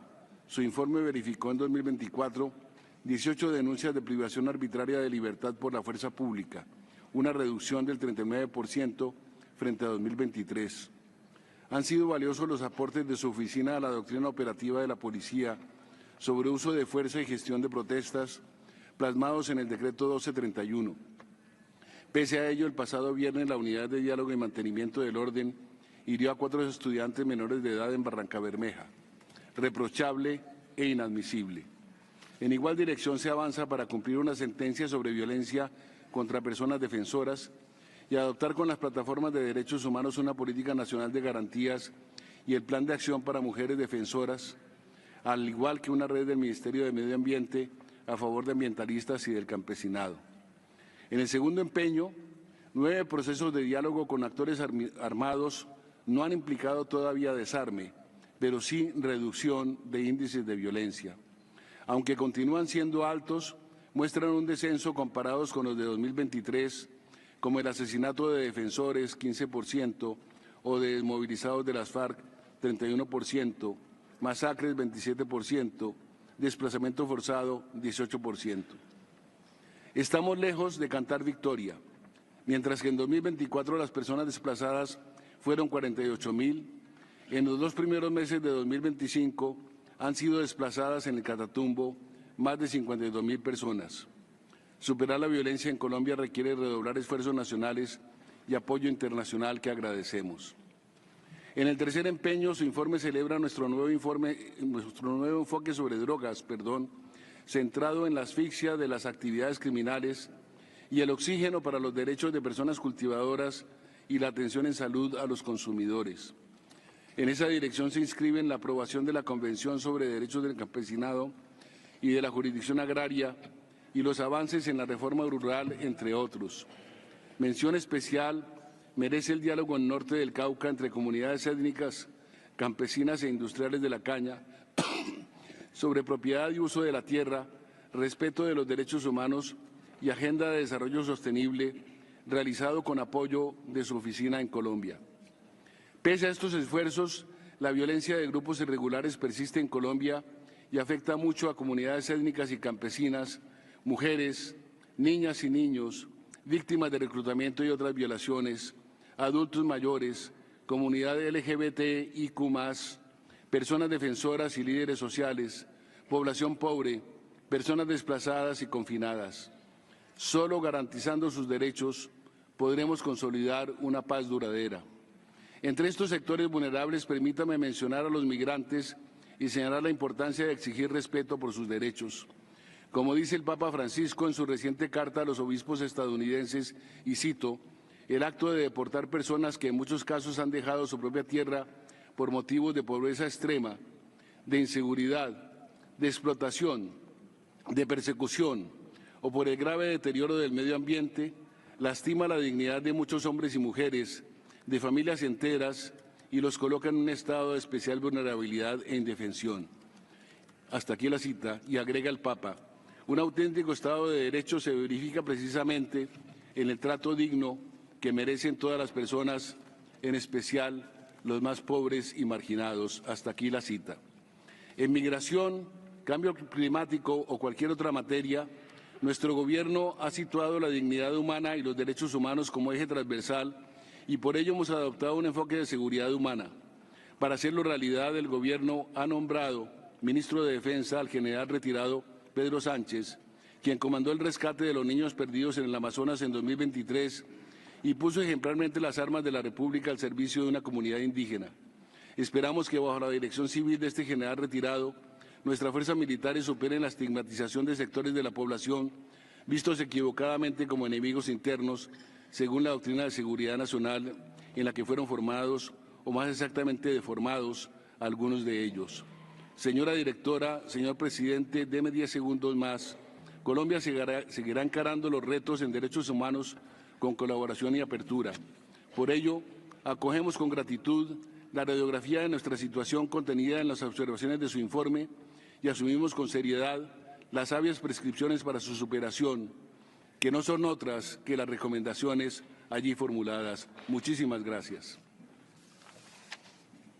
Merci. Je donne la parole à la distinguée représentante du Chypre.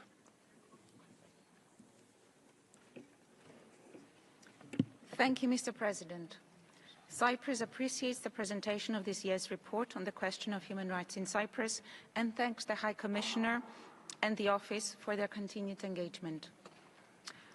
Mr. President, I have heard the High Commissioner speaking keenly about the need to further enhance the impact of the work of the Office as well as of the Human Rights Council, and this could not ring truer when it comes to the report on Cyprus. For several years now, the report has been gradually straying from its core mandate and contains methodological deficiencies. Rather than providing original evidence-based analysis, it largely compiles information from a compendium of sources that lack a human rights perspective. It continues to create a false equivalence between the Republic of Cyprus and a secessionist entity. Human rights violations that have persisted for more than half a century, arising from Turkey's invasion and ongoing occupation, are documented as events that have no agent and no cause, effectively eliminating accountability. From our perspective, enhancing the report's impact would require a sharper focus on the specific mandates established by the Commission of Human Rights resolution immediately following the 1974 invasion by Turkey and reinforced in subsequent resolutions. It would also require recalibrating the report to capture the cumulative impact of these ongoing violations and to reinforce the message that the passage of time neither erases these violations nor does it grant aggressors impunity. These mandates specifically call for the full restoration of all human rights to the population of Cyprus, in particular to the refugees, including the freedom of settlement and the right to property, the tracing and accounting of the missing persons in Cyprus, the cessation of any efforts to settle Varosha by people other than its legal inhabitants, and the refraining from actions that alter the demographic structure of Cyprus. We would like to see, for example, that the report includes a substantive section on the demographic alterations resulting from Turkey's deliberate settlement policy, as explicitly mandated in Resolution 432 of 1976. This topic is entirely absent in the resolution's current and several past iterations. Regarding missing persons, we would expect the report to move beyond descriptive accounts. We would like to see the incorporation of a rights-based analysis that applies established European Court of Human Rights jurisprudence concerning Turkey's legal obligations. We acknowledge the High Commissioner's engagement with this year's report, which resulted to an extended field visit by the Office to Cyprus. Despite our critiques, Cyprus remains committed to working closely with the High Commissioner and his office with a view to enhancing the report's methodology and impact. This includes strengthening the use of evidence-based methods and tools to ensure greater accuracy and effectiveness. Ultimately, documenting human rights violations is crucial for sustainable conflict resolution. We firmly believe that the documentation of human rights violations and ensuring accountability are not peripheral concerns, but essential pillars for fostering reconciliation and achieving a sustainable resolution to the Cyprus question. An improved and more impactful report could be one of several significant components that could inform and support efforts towards addressing the Cyprus question comprehensively, achieving a just and durable solution. I thank you. Merci. Je donne la parole au distingué représentant du Guatemala. Muchas gracias, señor presidente, por darme la palabra. El Gobierno de Guatemala agradece al Alto Comisionado por su informe anual y se compromete a seguir trabajando para la promoción y protección de los derechos humanos. Consideramos que presenta un diagnóstico que refleja la realidad nacional, coincidiendo con las prioridades de la administración del presidente Bernardo Arévalo de León y que responden a las necesidades de nuestra sociedad. Reconocemos el apoyo que la Oficina del Alto Comisionado para los Derechos Humanos ha brindado a nuestro país desde el 2005, cuando fue establecida. Su compromiso constante ha sido crucial para el fortalecimiento de las capacidades institucionales y la consolidación de visiones respetuosas de los derechos humanos. Durante la visita del Alto Comisionado en julio de 2024, le reiteramos nuestro compromiso con la defensa de la democracia, la consolidación del Estado de Derecho y la plena vigencia de los derechos humanos, refrendando la voluntad del Gobierno de abrir nuevamente el país a los mecanismos de supervisión del sistema multilateral en materia de derechos humanos. La configuración histórica de Guatemala dejó de garantizar los derechos de los pueblos indígenas, mujeres, niños y migrantes, generando exclusión y marginación social, racismo y discriminación racial. Buscamos garantizar el respeto, promoción de la seguridad mediante la creación de condiciones que permitan a las personas su desarrollo personal, familiar y social en paz, libertad y democracia. Creemos que se debe asegurar sistemas de protección de carácter universal que promuevan la presencia del Estado. Reconocemos la diversidad étnica y cultural del país y la necesidad de respetar los derechos colectivos de los pueblos indígenas mediante el fortalecimiento de la educación intercultural bilingüe, así como garantizar el acceso a la justicia en idiomas indígenas. Al mismo tiempo, reiteramos nuestro compromiso para avanzar hacia un futuro donde la violencia de género sea erradicada y la igualdad de oportunidades sea la norma. La eliminación de todas las formas de violencia contra las mujeres y otros grupos vulnerables es un objetivo prioritario del gobierno guatemalteco, que estamos persiguiendo con una urgencia y determinación. Señor presidente, rechazamos categóricamente el uso indebido del sistema penal por actores estatales y no estatales para obstaculizar el trabajo de periodistas, defensores de derechos humanos y operadores de justicia. Condenamos esta práctica que intimida y castiga a quienes ejercen derechos fundamentales como la libertad de expresión, asociación y reunión. Hemos avanzado en el proceso de aprobación de la política pública para personas defensoras de derechos humanos en Guatemala 2025-2035, creando mecanismos de prevención de riesgo y amenazas en su contra, implementando un sistema de protección integral y promoviendo la coordinación interinstitucional para garantizar el acceso a la justicia y reparación digna. Reconocemos que la corrupción ha afectado la gobernabilidad, generando profundas desigualdades sociales. Estamos impulsando acciones enfocadas en el fortalecimiento de la institucionalidad, la rendición de cuentas y el incremento de la transparencia mediante mecanismos de gobierno abierto y gobierno electrónico.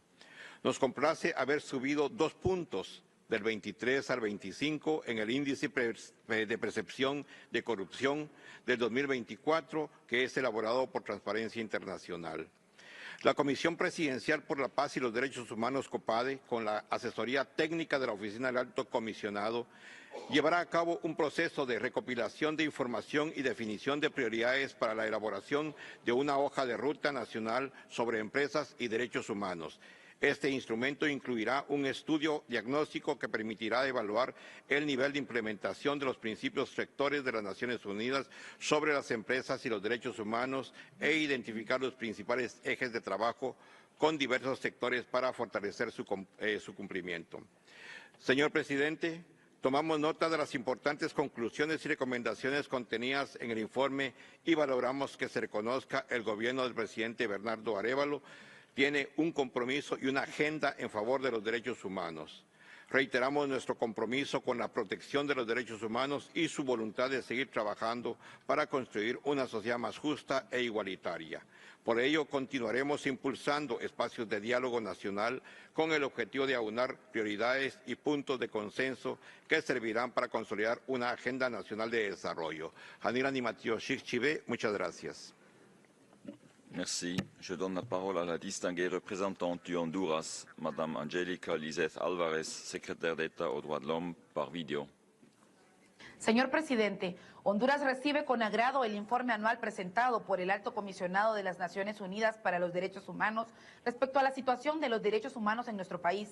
Agradecemos su ardua labor, cooperación y asistencia técnica, la cual ha sido fundamental para fortalecer las capacidades nacionales en la implementación de políticas que garanticen los derechos humanos. Particularmente destacamos el apoyo de la oficina en lo referido a la consolidación de un marco normativo en sintonía con los estándares internacionales en materia de derechos humanos y en la promoción del espacio cívico a través del diálogo constante entre autoridades, sociedad civil y otros actores relevantes.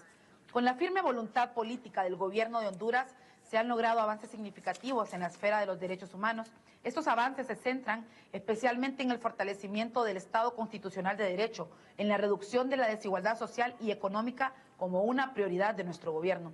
A lo largo del año 2024 y hasta la fecha se han alcanzado hitos históricos en diversos ámbitos, reflejando el compromiso del Estado con el fortalecimiento institucional, la transparencia y la promoción y protección de los derechos humanos, con especial énfasis en la protección de los grupos más vulnerables, como las personas migrantes, privados de libertad, defensores de derechos humanos y otros, los cuales expongo de la siguiente manera. Se incrementó el presupuesto para el año fiscal 2025 del Comisionado Nacional de los Derechos Humanos en un 38.27% en comparación al presupuesto de 2022.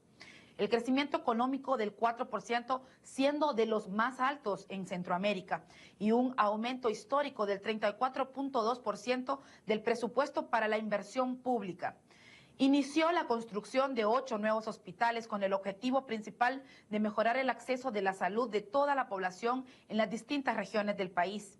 La reducción del 9% en la tasa de homicidios, disminuyendo de 34.4 homicidios por cada 100.000 habitantes en 2023 a 25.3 en 2024. Emisión de sentencias condenatorias en casos emblemáticos de violaciones a derechos humanos, el caso del fraude sobre el Hualcarque, que involucró a exfuncionarios y personal de la empresa del proyecto hidroeléctrico Agua Zarca. Relacionado al caso Berta Cáceres, la declaración de inconstitucionalidad a las reformas a los artículos constitucionales, como el decreto que contenía la ley orgánica de las zonas de empleo y desarrollo económico, mejor conocida como las sedes. La emisión del decreto legislativo 18-2024 en relación al desmantelamiento del proyecto minero en el Parque Nacional Montaña Botaderos Carlos Escaleras Mejía.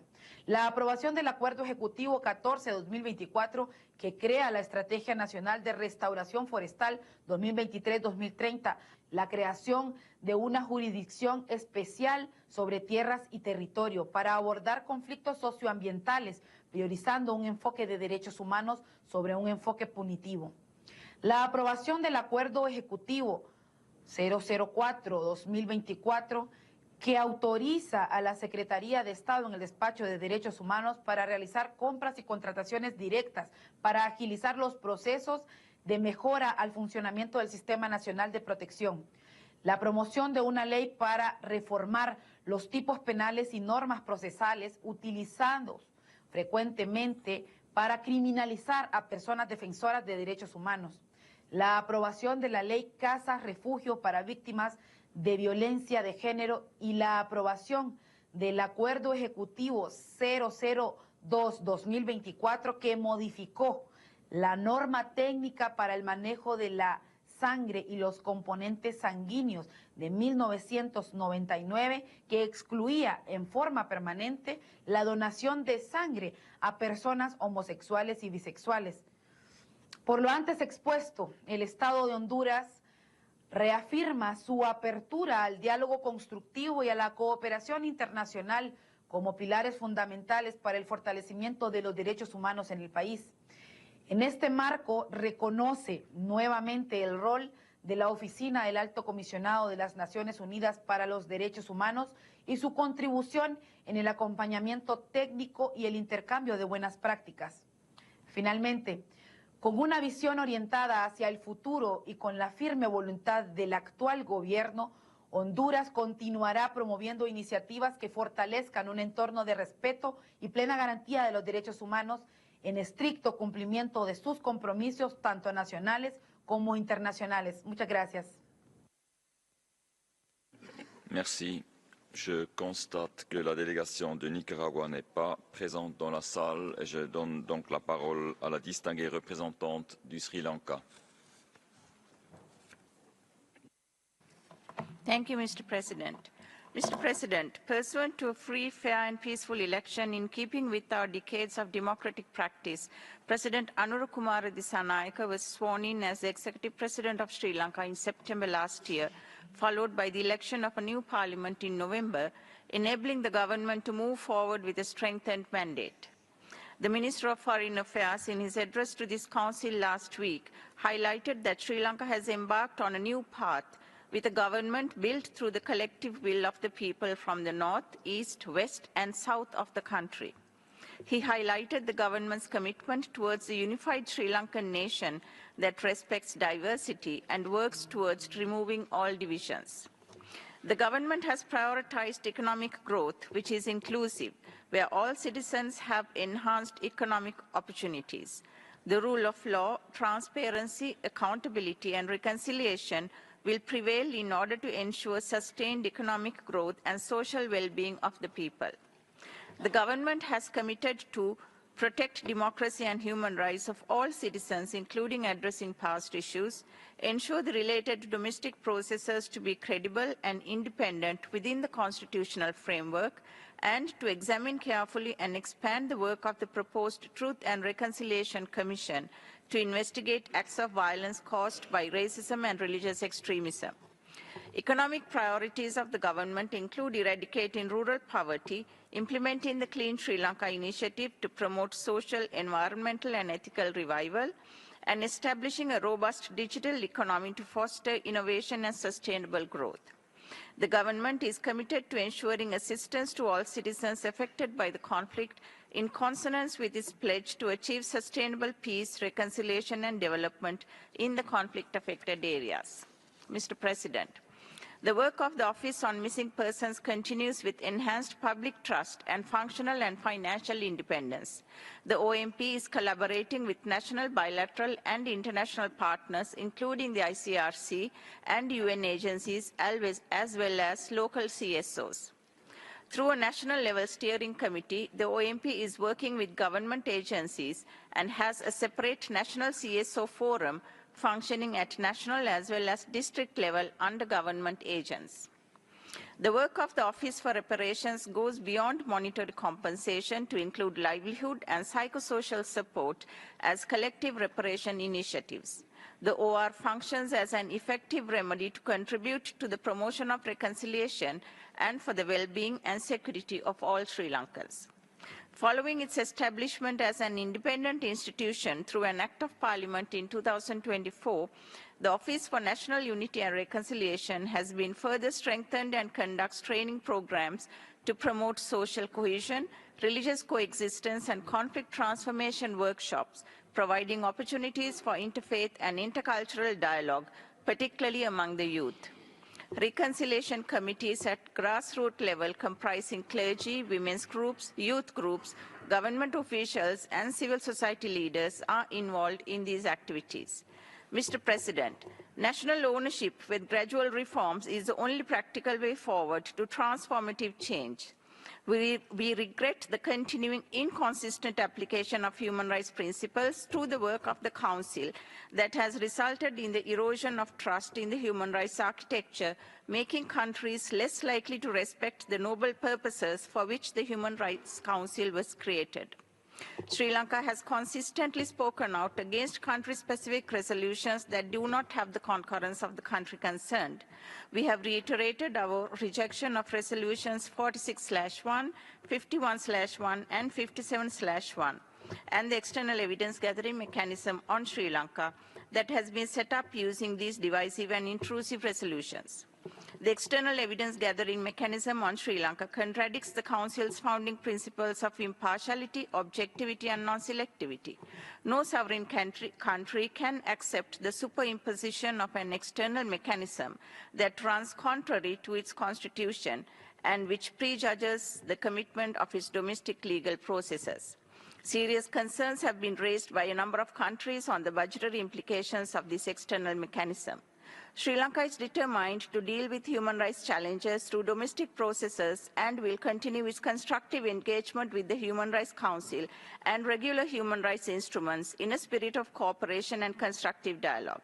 Sri Lanka reiterates its commitment to multilateral cooperation in pursuit of peace, prosperity and sustainability, along with the promotion and protection of all human rights. Thank you.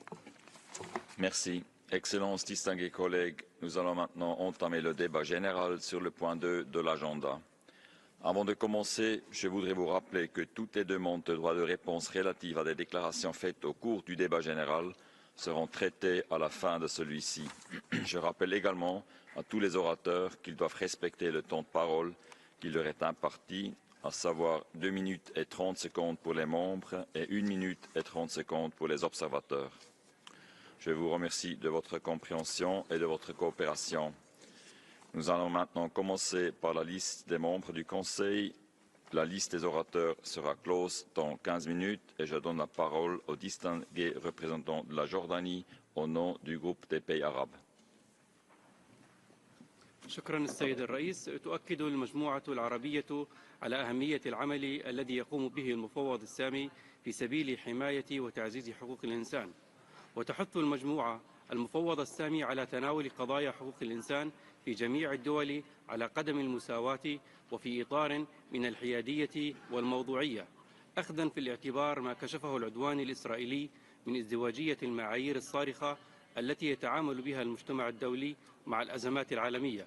من هذا المنطلق تدعو المجموعة العربية المجتمع الدولي بتحمل مسؤولياته إزاء ضمان تنفيذ وقف إطلاق النار بما يضمن تمتع الشعب الفلسطيني بحقوقه غير القابلة للتصرف، وعلى رأسها حقه في تقرير مصيره وفي العودة إلى أرضه، فضلا عن دعم الاعتراف بدولة الفلسطينية المستقلة وإنهاء الاحتلال الإسرائيلي غير المشروع لأراضيه. كما تؤكد المجموعة رفضها أي محاولات تستهدف تصفية القضية الفلسطينية من خلال انتزاع الشعب الفلسطيني أو تهجيره من أرضه التاريخية في انتهاك صارخ للقانون الدولي. فيما يتعلق بالسودان، تؤكد المجموعة ضرورة الحفاظ على سيادة السودان ووحدة وسلامة أراضيه وصون حق الشعب السوداني في الحياة الكريمة والأمن والتنمية. كما تعرب المجموعة عن قلقها البالغ إزاء استمرار الحوادث الخاصة بحرق القرآن الكريم وتصاعد حوادث الكراهية التي تشكل تحريضا على التمييز والعنف ضد العرب والمسلمين واللاجئين والمهاجرين في عدد من الدول. وتدعو المفوض السامي إلى دانة أي أفعال تؤجج مشاعر الكراهية، وتدعو حكومات الدول المعنية لسن تشريعات رادعة بما يفي بالتزاماتها في مجال حقوق الإنسان. كما نحثه على إيلاء المزيد من الاهتمام بأزمة المياه العالمية وأثرها على التمتع بجميع حقوق الإنسان، والاستمرار في الجهد الجاري لتسليط الضوء على الحقوق الاقتصادية والاجتماعية والثقافية. وتؤكد المجموعة العربية على أهمية عناية تقارير المكتب المفوض باحترام الخلفيات الثقافية والدينية المختلفة للدول والشعوب، والاستفادة من التنوع الحضاري والثقافي حول العالم كقوة محركة للتنمية المستدامة. كما تشدد على أهمية تعزيز برامج التعاون الفني وبناء القدرات باعتبارها الوسيلة الأكثر استدامة لتعزيز حقوق الإنسان في الدول المختلفة. شكرا.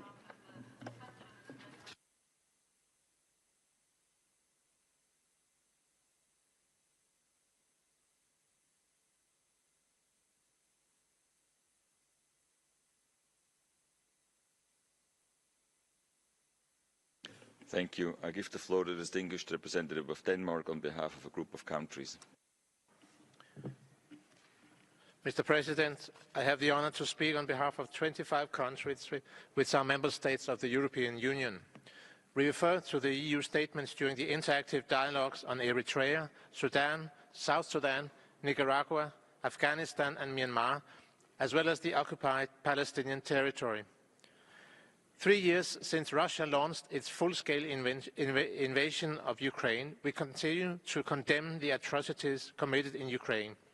Russia must cease its aggression, withdraw its forces, and fully respect Ukraine's independence, sovereignty, and territorial integrity. We support Ukraine in achieving comprehensive, just, and lasting peace in line with international law and the UN Charter. We remain concerned about the significant restrictions of fundamental freedoms, the shrinking civic space, and the use of death penalty in several countries in the MENA region. And with regard to the situation in Yemen, we emphasize the need for continued independent human rights monitoring. We condemn the arbitrary detentions of UN and diplomatic staff. We encourage Bahrain to further align its policies with international human rights law, especially with regard to the human rights defenders. In Ethiopia, we continue to be concerned about reports of human rights violations and continued shrinking civic space. We look forward to the implementation of the transitional justice policy. We remain concerned about the disregard of human rights by the Venezuelan authorities and condemn the acts of repression against dissenting voices. The authorities must unconditionally release all political prisoners, including dual and foreign citizens. We welcome the return of UNHRC and stress the need for access. We remain concerned about the instrumentalization of the justice system in Guatemala and welcome the efforts to advance good governance, transparency, inclusion, and the protection of human rights. We call on Vietnam to ensure that civil society can participate in all aspects of development, free of harassment, intimidations, and reprisals. We closely follow the human rights situation in Azerbaijan and call for the release of all those imprisoned for exercising their human rights and fundamental freedoms. And lastly, we reaffirm our support to the International Criminal Court, as well as our commitment to upholding the Rome Statute and preserving the ICC's independence and integrity. I thank you. Thank you. I give the floor to the distinguished representative of the United Kingdom of Great Britain and Northern Ireland on behalf of a group of countries. Thank you, Mr. President. This statement is by the Sri Lanka Core Group, comprising Canada, Malawi, Montenegro, North Macedonia and the United Kingdom. High Commissioner, we wish to thank you for your oral update on Sri Lanka. We would like to commend Sri Lanka's peaceful elections and the smooth transition of power last year. We recognise that the new Sri Lankan government has only been in place for 4 months, and we encourage Sri Lanka to use the opportunity that this transition represents to address the challenges it faces. We appreciate the government's commitment to making meaningful progress on reconciliation and the initial steps taken, including returning land, lifting roadblocks and allowing communities in the north and east to commemorate the past and to memorialise their loved ones. In order to build and sustain trust, it is essential to ensure the protection of civil society spaces, including by ending surveillance and intimidation of civil society actors and organisations. We welcome commitments to implement devolution in accordance with the Constitution and to make progress on governance reforms. We take note of the government's stated intention to replace the Prevention of Terrorism Act and emphasise that any new legislation should be in line with Sri Lanka's international obligations. We encourage the release of those who remain detained under the Act. As the government seeks to make progress on human rights and corruption cases, we urge that any comprehensive reconciliation and accountability process carry the support of affected communities, build on past recommendations and meet international standards. We also encourage the government to reinvigorate the work of domestic institutions focused on reparations and missing persons. We reaffirm our willingness to work with the government to ensure that any future transitional justice mechanisms are independent, inclusive, meaningful and meet the expectations of affected communities. Thank you. Thank you. I give the floor to the distinguished representative of the Bolivarian Republic of Venezuela on behalf of a group of countries. Gracias, presidente. Venezuela tiene el honor de tomar la palabra en nombre del Grupo de Amigos en Defensa de la Carta de la ONU. El Grupo de Amigos concede un valor supremo a la promoción y protección de todos los derechos humanos, tanto individuales como colectivos, sin distinción de niveles o categorías, y considera que su promoción y protección se refuerzan sobre la base del diálogo y la cooperación, de conformidad con los principios de imparcialidad, objetividad, transparencia, no selectividad, no politización y no confrontación. Es de suma importancia que los esfuerzos se lleven a cabo no solo de manera responsable, sino que no atenten contra los valores y principios fundamentales antes referidos, a fin de evitar que sea instrumentalizada la institución de los derechos humanos para atentar contra la soberanía de los Estados o para interferir en los asuntos internos de los mismos. En consecuencia, aprovechamos esta oportunidad para reiterar nuestro categórico rechazo al doble rasero en el ámbito de los derechos humanos, ya que tal enfoque impide un entorno armonioso y el progreso en este campo. También expresamos nuestra grave preocupación por la continua y creciente proliferación de mecanismos y procedimientos que pretenden realizar evaluaciones supuestamente imparciales de la situación de los derechos humanos en estados concretos. En la mayoría de los casos carecen del debido consentimiento y participación del estado afectado. Se basan en fuentes de carácter secundario, terciario o de otro tipo, que pueden estar sesgadas o carecer de credibilidad y responden a agendas políticas de dudosa naturaleza. En ese contexto, cabe señalar que en ciertos casos, algunas evaluaciones de la Oficina del Alto Comisionado han ido incluso mucho más allá de su mandato. Para concluir, el Grupo de Amigos insiste en que no debe haber otra opción que el diálogo y la cooperación para fortalecer los derechos humanos, tanto a nivel nacional como internacional. Muchas gracias, señor presidente. Thank you. I give the floor to the distinguished representative of Thailand. Thank you, Mr. President. I am pleased to make this statement on behalf of Colombia, Cyprus, Chechnya, the Gambia, Iceland, Marshall Islands, Mexico, Republic of Korea, Spain, Switzerland, North Macedonia, and my own country, Thailand. As incoming members of the Human Rights Council, we are committed to the success and effectiveness of the Council and are convinced that the Council plays an invaluable role in promoting and protecting human rights worldwide. In establishing this Council over 10 years ago, it was made clear that Council members shall uphold the highest standards in the promotion and protection of human rights and fully cooperate with the Council. In furtherance of these requirements, we commit to strengthening the Council and pledge to 1. Cooperate in good faith with the UNHRC, the Council and its mechanisms, including responding in a timely manner to their communications and country visit requests. 2. Address human rights concerns on their merits, applying objective and human rights-based criteria in determining whether and how the Council should respond to a situation of concern, and take leadership and responsibility in initiating action when such criteria are met. 3. Engage with the Council in a spirit of self-reflection with a view to improving our own human rights situation, recognizing that no state has a perfect human rights record. 4. Engage in the work of the Council in good faith and in a transparent manner, including in resolution negotiations. 5. Avoid procedural tactics when used to block genuine debate and prevent the Council from considering human rights issues on their merits. 6. Work to fulfill the Council's prevention mandate through both technical assistance and capacity building, as well as receiving the High Commissioner's early warning information and taking early preventive action.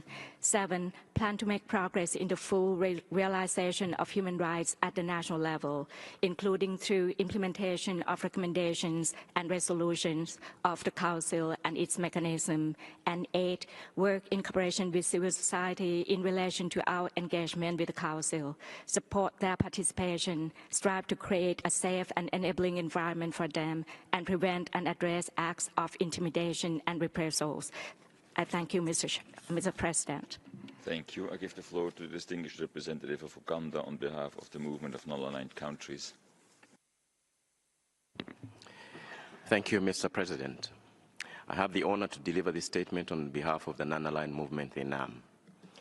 NAM emphasizes the need for constructive engagement with UN member states on both bilateral and multilateral human rights issues and appreciates OHCR efforts in advancing human rights at the global level.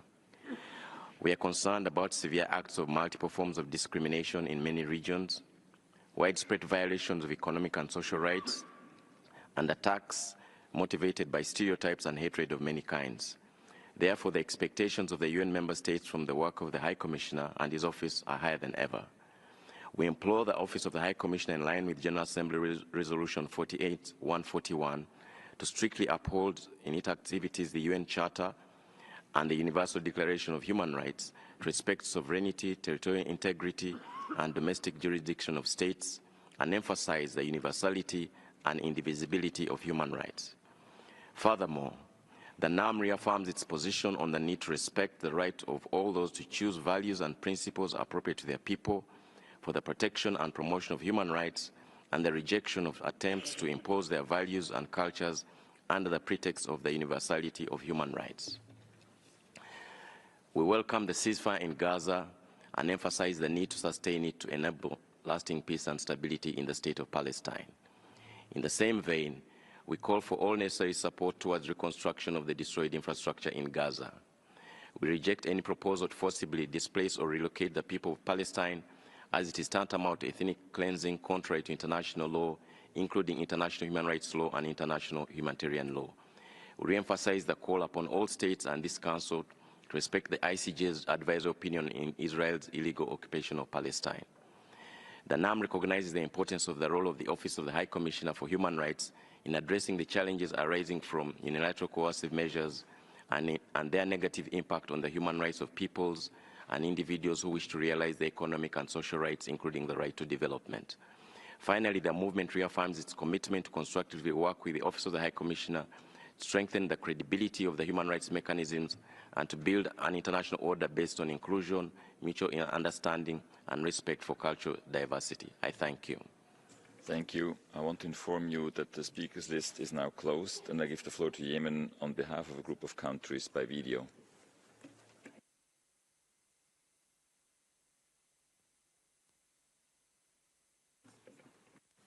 السيد الرئيس، أتشرف بأن أدلي بهذا البيان نيابة عن مجموعة من 39 دولة تدعم السيادة الكاملة للمملكة المغربية على أقاليمها الجنوبية، وترحب المجموعة بافتتاح العديد من الدول القنصليات عامة لها في مدينتي الداخلة والعيون كرافعة لتعزيز التعاون الاقتصادي والاستثمارات لصالح السكان المحليين وتعزيزا للتنمية الإقليمية وكذلك الغارية، فإنها تعتبر أن قضية الصحراء نزاع سياسي يعالج من قبل مجلس الأمن الذي يعترف بأولوية مبادرة الحكم الذاتي الذي قدمها المغرب باعتبارها جادة وذات مصداقية ومن أجل التوصل لحل سياسي نهائي للنزاع الإقليمي حول الصحراء. ومن هذا المنظور تدعم المجموعة الجهود الرامية إلى إعادة إطلاق العملية السياسية الحصرية للأمم المتحدة على أساس الصيغة التي تم تحديدها خلال الموائد المستديرة المنعقدة في جنيف، وذلك وفقا لقرارات مجلس الأمن التي ترمي إلى تحقيق حل سياسي وواقعي وعملي ودائم لهذا النزاع الإقليمي مبني على التوافق. إن حل هذا الخلاف الإقليمي سيستلم لا محالة في تحقيق التطلعات المشروعة للشعوب الأفريقية والعربية في التكامل والتنمية، وهو الهدف الذي يواصل المغرب السعي من أجله ويبذل جهودا مخلصة ومتواصلة لبلوغه. لقد انخرط المغرب منذ سنوات عديدة في تفاعل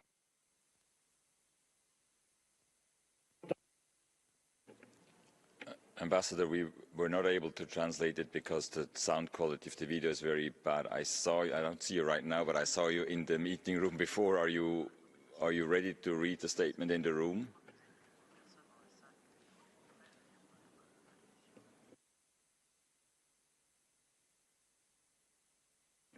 Microphone for Yemen, please. Yes. السيد الرئيس، أتشرف بأن أدلي بهذا البيان نيابة عن مجموعة من 39 دولة تدعم السيادة الكاملة للمملكة المغربية على أقاليمها الجنوبية، وترحب المجموعة بافتتاح العديد من الدول لقنصليات عامة لها في مدينتي الداخلة والعيون كرافعة لتعزيز التعاون الاقتصادي والاستثمارات لصالح السكان المحليين وتعزيز للتنمية الإقليمية وكذلك الغارية، فإنها تعتبر أن قضية الصحراء نزاع سياسي يعالج من قبل مجلس الأمن الذي يعترف بأولوية مبادرة الحكم الذاتي التي قدمها المغرب باعتبارها جادة وذات مصداقية من أجل التوصل لحل سياسي نهائي للنزاع الإقليمي حول الصحراء. ومن هذا المنظور تدعم المجموعة الجهود الرامية إلى إعادة إطلاق العملية السياسية الحصرية للأمم المتحدة على أساس الصيغة التي تم تحديدها من خلال الموائد المستديرة المنعقدة في جنيف، وذلك وفقا لقرارات مجلس الأمن التي ترمي إلى تحقيق حل سياسي واقعي وعملي ودائم لهذا النزاع الإقليمي مبني على التوافق. إن حل هذا الخلاف الإقليمي سيسهم لا محالة في تحقيق التطلعات المشروعة للشعوب الأفريقية والعربية في التكامل والتنمية، وهو الهدف الذي يواصل المغرب السعي من أجله ويبذل جهودا مخلصة ومتواصلة لبلوغه. لقد انخرط المغرب منذ سنوات عديدة في تفاعل بناء طوعي وعميق مع منظومة الأمم المتحدة لحقوق الإنسان ولا سيما مكتب المفوض السامي لحقوق الإنسان من أجل تعزيز حقوق الإنسان واحترامها في جميع أنحاء التراب الوطني للمملكة. ويذكر في هذا السياق ترحيب مجلس الأمن في قراراته بشأن نزاع الصحراء بالدور الذي تلعبها اللجنتين الجهويتين للمجلس الوطني لحقوق الإنسان في الداخلة والعيون، وكذا بالتفاعل الإيجابي للمغرب مع آلية الإجراءات الخاصة لمجلس حقوق الإنسان للتابع للأمم المتحدة. شكرا السيد الرئيس. Thank you.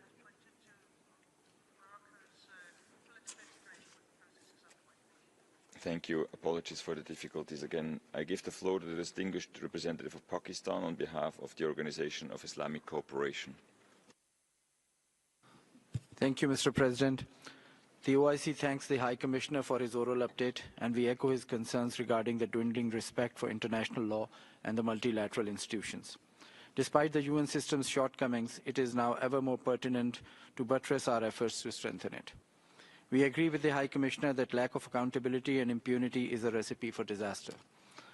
The disastrous situation in occupied Palestine is emblematic of the failure of the UN system to hold the perpetrator accountable and puts into question the efficacy of this entire system.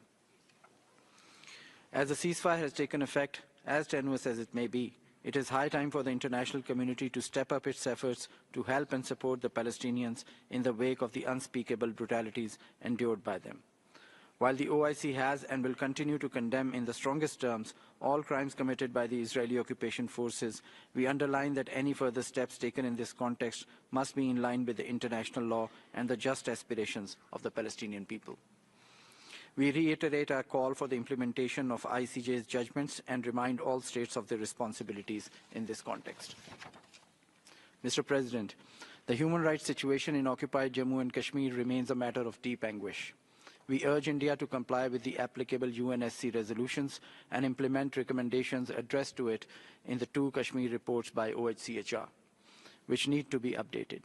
We urge the Council to pay attention to repeated observations made by special procedure mandate holders on the human rights violations and impunity in the occupied territory. The OIC also calls on this Council to work towards securing justice and accountability for the Rohingya people, including through their safe, dignified, and voluntary return to their homes in Myanmar. The OIC reiterates its full solidarity with Bangladesh and supports calls for assistance to Bangladesh in efforts to achieving a durable solution. The OIC condemns the damage and loss of properties inflicted by Armenia, including cultural heritage and religious sites in the territories of Azerbaijan liberated from the occupation. The OIC reaffirms its full support to the government and people of Azerbaijan in their efforts to rehabilitate and rebuild the liberated territories. Lastly, we want to spotlight the global attention towards the rising xenophobia and particularly anti-Muslim hatred increasingly being peddled by some of their electoral ambitions. This alarming rise in such provocative actions must be stemmed. I thank you, sir. Thank you. I give the floor to the distinguished representative of the European Union on behalf of a group of countries. President, I'm making this statement on behalf of a group of 44 countries. We welcome Ethiopia as a member of the Human Rights Council. We appreciated Ethiopia's constructive engagement at the 4th cycle of the UPR in November 24. We continue to encourage all parties to engage in peaceful negotiations and dialogue to prevent further human rights violations and abuses and to restore peace, especially in the Amhara and Oromia regions. In Tigray, the Pretoria Agreement remains the cornerstone of peace and stability. We strongly call on all parties to resolve their disputes peacefully and implement the outstanding provisions of the Cessation of Hostilities Agreement. We call on Ethiopia to demonstrate its commitment to transitional justice by taking decisive steps to ensure accountability. We stand ready to support Ethiopia to ensure a credible, transparent and independent transitional justice process and call for the adoption and implementation of the transitional justice draft laws consistent with international human rights standards. We underline the role of the Ethiopian Commission of Human Rights, whose independence is of paramount importance. A clear delineation of roles between truth-seeking, reconciliation initiatives, amnesties, reparations and efforts to locate missing persons is essential. We urge Ethiopia to reconsider the inclusion of capital punishment in the draft proclamation on fundamental crimes committed in violation of international law. We remain concerned about the challenging human rights situation in Ethiopia, including freedom of expression, peaceful assembly and association, and the silencing of journalists, human rights defenders and civil society. We remain deeply concerned by the suspension of several Ethiopian human rights NGOs and call on Ethiopia to cease any activities curtailing their ability to fulfill their crucial role. We continue to be alarmed by the high number of human rights violations and abuses by both state and non-state actors, as recorded by the Office of the High Commissioner in 2024. We encourage the government of Ethiopia to take advantage of the technical assistance available and encourage the Office of the High Commissioner to continue to monitor the situation and keep this Council informed. Thank you. Merci. Je donne la parole au distingué représentant du Liban au nom d'un groupe des États membres de la francophonie. Monsieur le Président, cette déclaration est lue au nom du groupe francophone.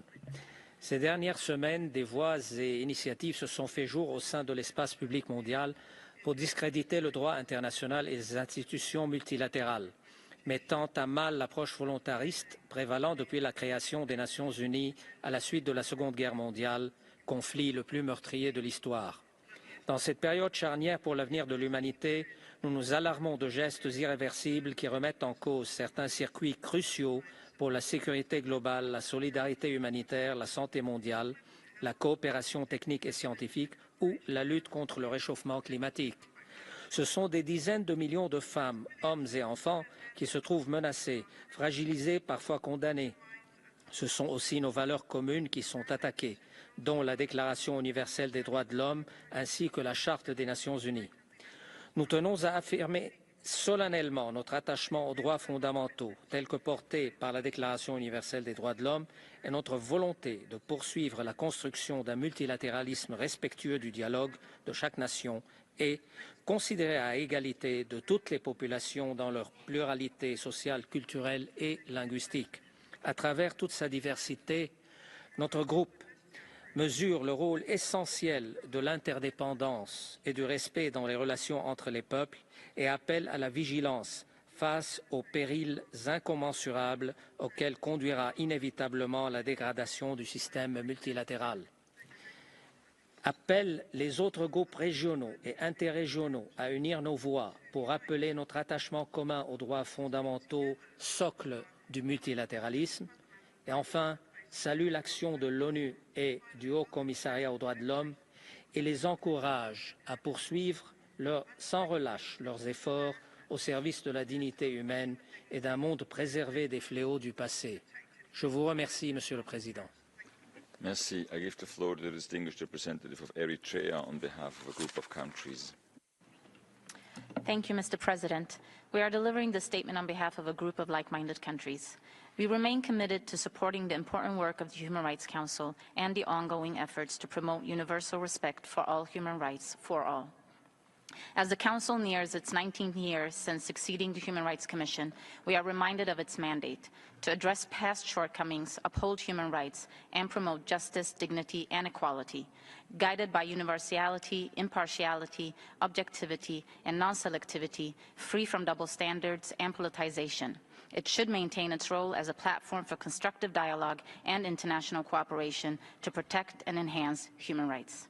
We are far from where we need to be, and much work lies ahead to stay true to the foundational principles of the Council. With this in mind, we express concern that the focus of the Council appears to prioritize certain rights over others, and that there may be an undue emphasis on specific countries, particularly those from the Global South.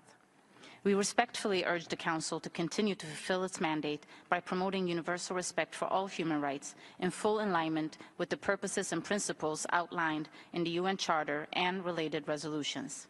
Furthermore, we urge the Council to uphold the core principles of universality, interdependence, indivisibility, and the interrelatedness of all human rights, ensuring that all human rights, including the right to development, are treated in a fair and equal manner, on the same footing and with the same emphasis, and that no rights are overlooked or marginalized, and that the national and regional specificities and the different historical, cultural, and religious backgrounds are taken into account. I thank you, Mr. President.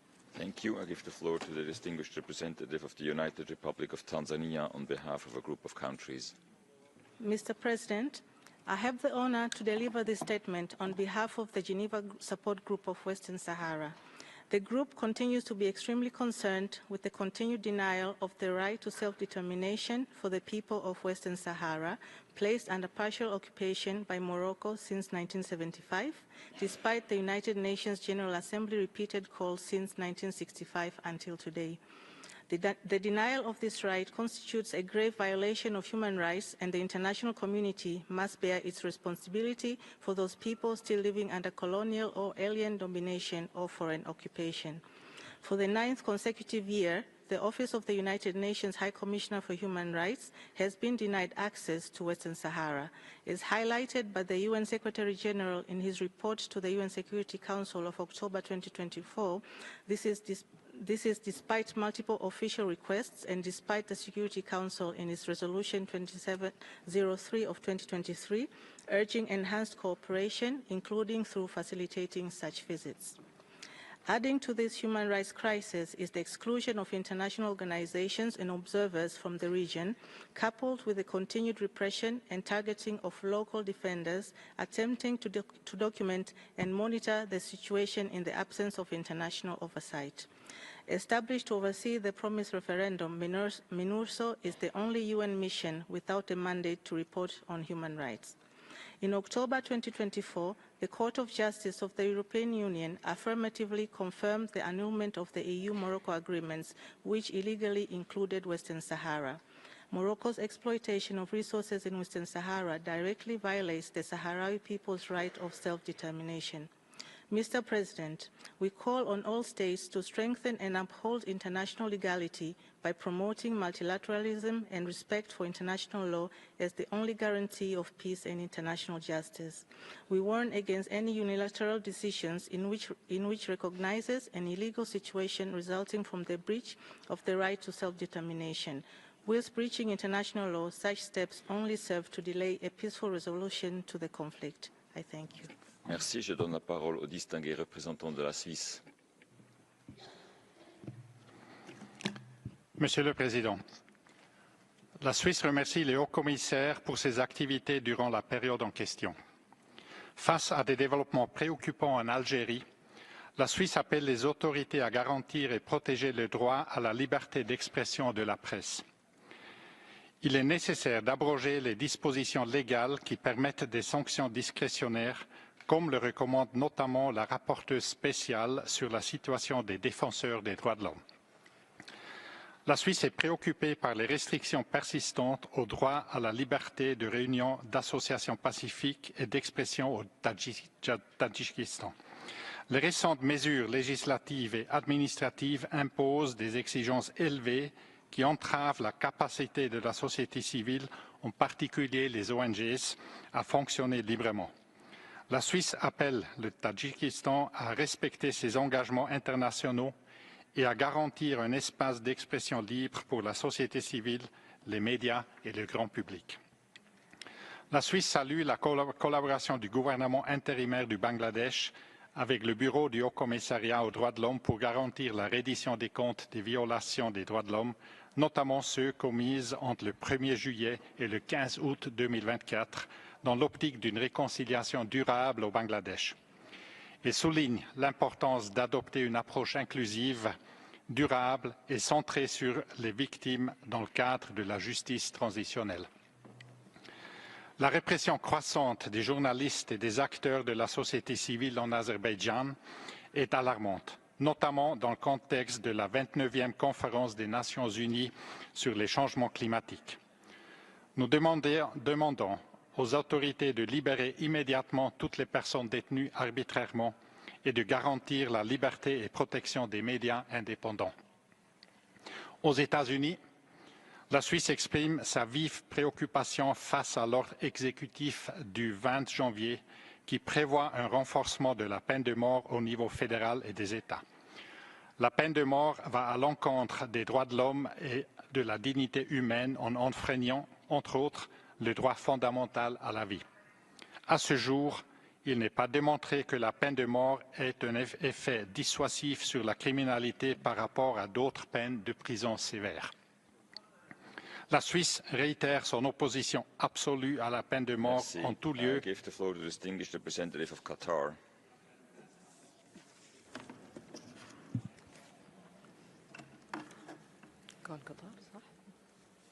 Qatar.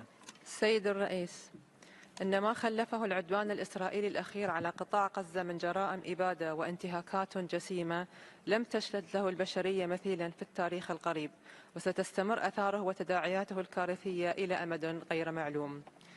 حرصت دولة قطر مع شركائها منذ بداية العدوان الإسرائيلي على بذل جهود وساطة تكللت بالتوصل إلى اتفاق وقف إطلاق النار وتبادل المحتجزين والأسرى، ونأمل أن يمهد تنفيذ هذا الاتفاق الطريق لبدء عملية سياسية جادة تؤدي إلى سلام شامل وعادل للقضية الفلسطينية، بما يحقق تقرير المصير للشعب الفلسطيني الشقيق ويضمن إقامة دولته المستقلة ذات السيادة على حدود 67. ونحذر من أن عدم التزام تطبيق كافة بنود الاتفاق ودعوات التهجير القسري من قطاع غزة وتصاعد الاعتداءات الإسرائيلية في الضفة الغربية ستعرض الأمن والاستقرار في منطقة الشرق الأوسط والعالم إلى مزيد من الخطر. نهنئ الشعب السوري الشقيق بانتصار ثورته، ونأمل أن يكون مؤشر لبدء مرحلة جديدة تلبي تطلعات الشعب السوري وتضمن تحقيق العدالة الانتقالية ومساءلة جميع المسؤولين عن الانتهاكات التي ارتكبت بحقهم. كما ترحب بلادي بالخطوات التي تقوم بها الإدارة السورية الجديدة لإعادة هيكلة الدولة وتحقيق الاستقرار، وانعقاد مؤتمر الحوار الوطني السوري كخطوة هامة نحو تعزيز التوافق الوطني والانتقال السلمي للسلطة من خلال عملية سياسية شاملة بقيادة سورية، والمضي قدما في بناء دولة القانون والمؤسسات وتعزيز الحريات الأساسية في البلاد. وندعو المجتمع الدولي إلى مواصلة دعم سوريا ورفع العقوبات، ونشجع مختلف آليات حقوق الإنسان على تقديم الدعم الفني لمساعدة الحكومة الانتقالية السورية على الوفاء بالتزاماتها في تعزيز وحماية حقوق الإنسان. شكرا السيد الرئيس. Thank you. I give the floor to the distinguished representative of Germany.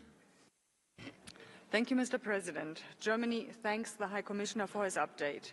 We welcome the establishment of a ceasefire in Gaza. However, we would like to underline that compliance with human rights law and international humanitarian law by all parties remains crucial, not only in Gaza, but also in all the occupied Palestinian territories.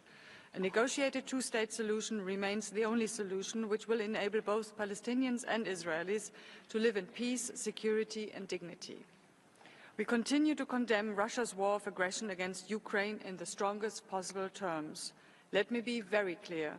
Russia is the aggressor of this war. Russia is responsible for large-scale human rights violations, and Russia must be held accountable for these horrific deeds. That is the path toward a comprehensive, just and lasting peace. Mr. President, we find ourselves at a critical juncture in the Council's history. Authoritarian forces are threatening the Council's crucial contribution to the protection and promotion of human rights. Work that matters for the people in South Sudan, who are suffering conflict-related atrocities, and for the people of Syria, who now have the historical opportunity to build for themselves a future in freedom and justice. Your efforts also shine a light on human rights situations that are not in the international spotlight. Now, more than ever, we need strong United Nations and a strong United Nations human rights system. Therefore, Germany will continue to support the Council and the High Commissioner politically and financially. We have already contributed several million euros upfront to the OHCHR in 2025, and we will call on other member states to follow this example. Ultimately, increased efficiency and coordination of the UN agencies will be key. We need to be able to do the same with less. Mr. President, human rights are under pressure everywhere and in every aspect, which is why Germany continues to be strongly engaged on both economic, social and cultural rights, as well as on civil and political rights. In a few weeks, the UN will celebrate World Water Day. The right to safe drinking water is possibly one of the most violated human rights worldwide. Germany, as the co-penholder of the thematic resolution on water and sanitation, remains strongly committed to promoting the right to safe drinking water. In many parts of the world, we witness continued violation of the rights to freedom of assembly and freedom of expression. We are particularly worried about the developments in Georgia. Grave concerns also apply to the situation in the Russian Federation. I give the floor to the distinguished representative of Czechia. Thank you. Mr. High Commissioner, thank you for your updates on human rights situations of utmost concern. We appreciate your relentless work to steadily promote and protect the rights of everyone and everywhere. Your work and that of your office are all the more important in the destructive process of systematic undermining of international human rights and humanitarian law. The role of the Council in addressing human rights crises around the globe is vital. Czechia, a committed supporter of the UN human rights system, including this Council and its mechanism, has once again become its proud member. We will further promote fundamental rights, namely the right to equal participation, rights to freedom of peaceful assembly and association, freedom of expression and of information. We will strive to ensure that the digital technologies won't be misused to suppress or restrict human rights. Mr. President, We are already marking the third anniversary of Russia's illegal full-scale invasion of Ukraine and 11 years since Russia launched its aggression in Ukraine, with thousands of civilian casualties and disastrous consequences for the enjoyment of human rights by civilian populations. Many of Russia's atrocities amount to war crimes and crimes against humanity. We must hold Russia fully accountable. We are seriously concerned by the systematic violence and repression against political opposition, civil society and the media, and violation of freedoms of expression and of assembly and association in Georgia. Our experience underscores the importance of safeguarding these freedoms. We are determined to ensure the right to peaceful assembly for all. Together with our international partners, Czechia will work hard to support the efficient functioning of the Council and contribute to the fulfillment of its numerous tasks, including upholding the independence and autonomy of your office, Mr. High Commissioner, as well as its financial stability. Thank you. Merci. Je donne la parole au distingué représentant du Maroc. Merci, Monsieur le Président. Ma délégation saisit cette occasion pour réitérer l'engagement du Royaume du Maroc en faveur des droits de l'homme et d'apporter sa contribution à la promotion de leur respect. C'est dans cet esprit que le Maroc a présenté cette année 2 engagements nationaux majeurs relatifs d'une part à l'organisation d'un colloque régional pour encourager la ratification de la Convention sur les disparitions forcées et de la mise en œuvre de ces dispositions, ainsi que l'inscription de la disparition forcée dans la législation nationale pénale comme un crime indépendant et un crime contre l'humanité. De surcroît, notamment en partenariat avec le Paraguay et le Portugal, le Maroc s'est activé à abriter cette année l'année dernière, la 10e édition du dialogue de Glion sur les droits de l'homme, qui s'est caractérisé à Marrakech en octobre dernier par l'adoption du cadre d'orientation de Marrakech pour la création et le développement de mécanismes nationaux efficaces. Au cours de cette présente session maintenant, et dans la continuité de son action de promotion de la diplomatie féminine dans les droits de l'homme, le Maroc, avec d'autres partenaires, présentera également un projet de résolution visant à institutionnaliser la célébration à Genève de la Journée internationale des femmes dans la diplomatie. Dans mon pays, l'année 2024 a été marquée par le lancement du processus de révision du Code de la famille, qui constitue l'une des réformes majeures également, à travers une approche réfléchie et équilibrée pour l'émancipation et les droits de la femme. En outre, pour doter le Maroc d'un cadre juridique moderne, en phase avec les meilleurs standards internationaux en matière des droits de l'homme, des projets de code pénal et de loi relatives à la procédure pénale font actuellement l'objet d'un débat constructif entre le gouvernement, les parlementaires et les professionnels du secteur. À signaler enfin l'adoption de la loi organique récemment, la loi organique relative à la définition des conditions et des modalités d'exercice du droit de grève, ainsi que l'entrée en vigueur de la loi sur les peines alternatives, qui se révèle désormais indispensable pour répondre aux impératifs contemporains des politiques pénales. Je vous remercie, Monsieur le Président. Merci. Je donne la parole au distingué représentant de l'Espagne. Muchas gracias, señor presidente. España se une a las declaraciones formuladas por Dinamarca, por la Unión Europea y también por Tailandia. Agradecemos al Alto Comisionado su informe, saludamos la profundidad de su análisis y nos tememos que tenemos que compartir la honda preocupación que refleja por la situación de los derechos humanos en el mundo. Los países que nos sentamos en esta sala conocemos la importancia que tiene el trabajo del Consejo y de sus mecanismos. Nos acompañan en la obligación que tiene todo gobierno de situar los derechos humanos en el centro de sus políticas. Disociarse de este Consejo, como han anunciado que harían 3 Estados, supone renunciar a seguir avanzando en los derechos humanos, el pilar fundamental para garantizar sociedades justas y cohesionadas. España apoya la labor de alerta temprana, de cooperación y denuncia del Consejo, irrenunciable también en situaciones que van a ser objeto de su trabajo en esta sesión, como Ucrania, territorios palestinos ocupados, Sudán, Nicaragua o Afganistán. Como dijo el Alto Comisionado, las represalias y ataques contra la sociedad civil no han hecho más que aumentar. Quiero trasladar el firme apoyo de España a todas las personas defensoras de los derechos humanos, también aquellas que realizan su labor en situaciones remotas, y recordar la importancia de que puedan participar en estas sesiones. Sin su voz, sin la voz de la sociedad civil, ningún avance será completo ni sostenible. Los retrocesos en los derechos de las mujeres y las niñas no pueden continuar. Se priva a la mitad de la población de sus derechos fundamentales, lo que constituye una manifestación gravísima de injusticia, el más vil ataque a la dignidad y, además, lastra el progreso de nuestras sociedades de manera irreversible. Seguiremos a la vanguardia de los esfuerzos para integrar la perspectiva de género en todos los trabajos del Consejo, impulsando el diálogo y la cooperación que fortalezcan los derechos de las mujeres y las niñas y su participación en todo espacio público. Millones de ciudadanos han luchado durante generaciones para lograr lo que hoy se conoce como derechos civiles y políticos. Vamos a seguir peleando por ellos, pero también vamos a seguir peleando por los derechos económicos, sociales y culturales. No hay jerarquía entre ambas categorías. No hay subordinación ni dependencia de uno respecto de otros.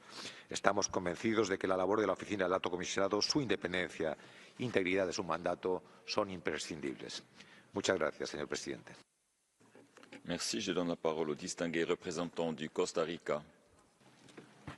Gracias, señor presidente. Costa Rica agradece los informes del Alto Comisionado y reafirma su compromiso con su oficina. Para mi país, la protección y promoción de todos los derechos humanos debe ser la base fundamental de toda democracia. En el actual patrón global de desmantelamiento de democracias, el ataque directo a los derechos humanos y al sistema universal es la principal táctica de erosión del Estado de Derecho. La oficina juega un papel crucial para fortalecer los valores democráticos, incluyendo a través de su apoyo al desarrollo y fortalecimiento de sistemas de alerta temprana, asistencia técnica y creación de capacidad, y la coordinación con otros organismos de Naciones Unidas. Señor presidente, el derecho a la protesta pacífica y la libertad de expresión son pilares fundamentales de toda sociedad democrática. En un mundo donde el espacio cívico se encuentra cada vez más amenazado, debemos garantizar que todas las personas puedan expresar sus ideas sin temor a represalias, facilitando la protesta pacífica, también en línea. La criminalización de los protestantes pacíficos y de defensores de derechos humanos, su vigilancia arbitraria y la censura atentan contra el derecho internacional y debilitan las democracias y los derechos humanos. Mi país solicita al Alto Comisionado que redoble esfuerzos en la alerta temprana de acciones que quieran restringir el derecho a la protesta pacífica y la libertad de expresión y promover que las fuerzas de seguridad faciliten adecuadamente el ejercicio de estos derechos. Para Costa Rica, la promoción constante del diálogo entre todos los actores sociales es una herramienta clave para prevenir conflictos y consolidar la paz. Costa Rica insta a este Consejo a continuar apoyando al Alto Comisionado y su oficina de manera decidida en la defensa del espacio cívico y del trabajo de los defensores de derechos humanos, como garantías indispensables para sostener sociedades democráticas, libres y justas. Muchas gracias. Thank you. I give the floor to the distinguished representative of Japan. Thank you, Mr. President. I would like to express my sincere appreciation for the dedicated efforts of the High Commissioner and recognize the increasingly crucial role of UNHRC in the global protection and promotion of human rights. It is essential for all nations to uphold universal values such as human rights, freedom, democracy, and the rule of law.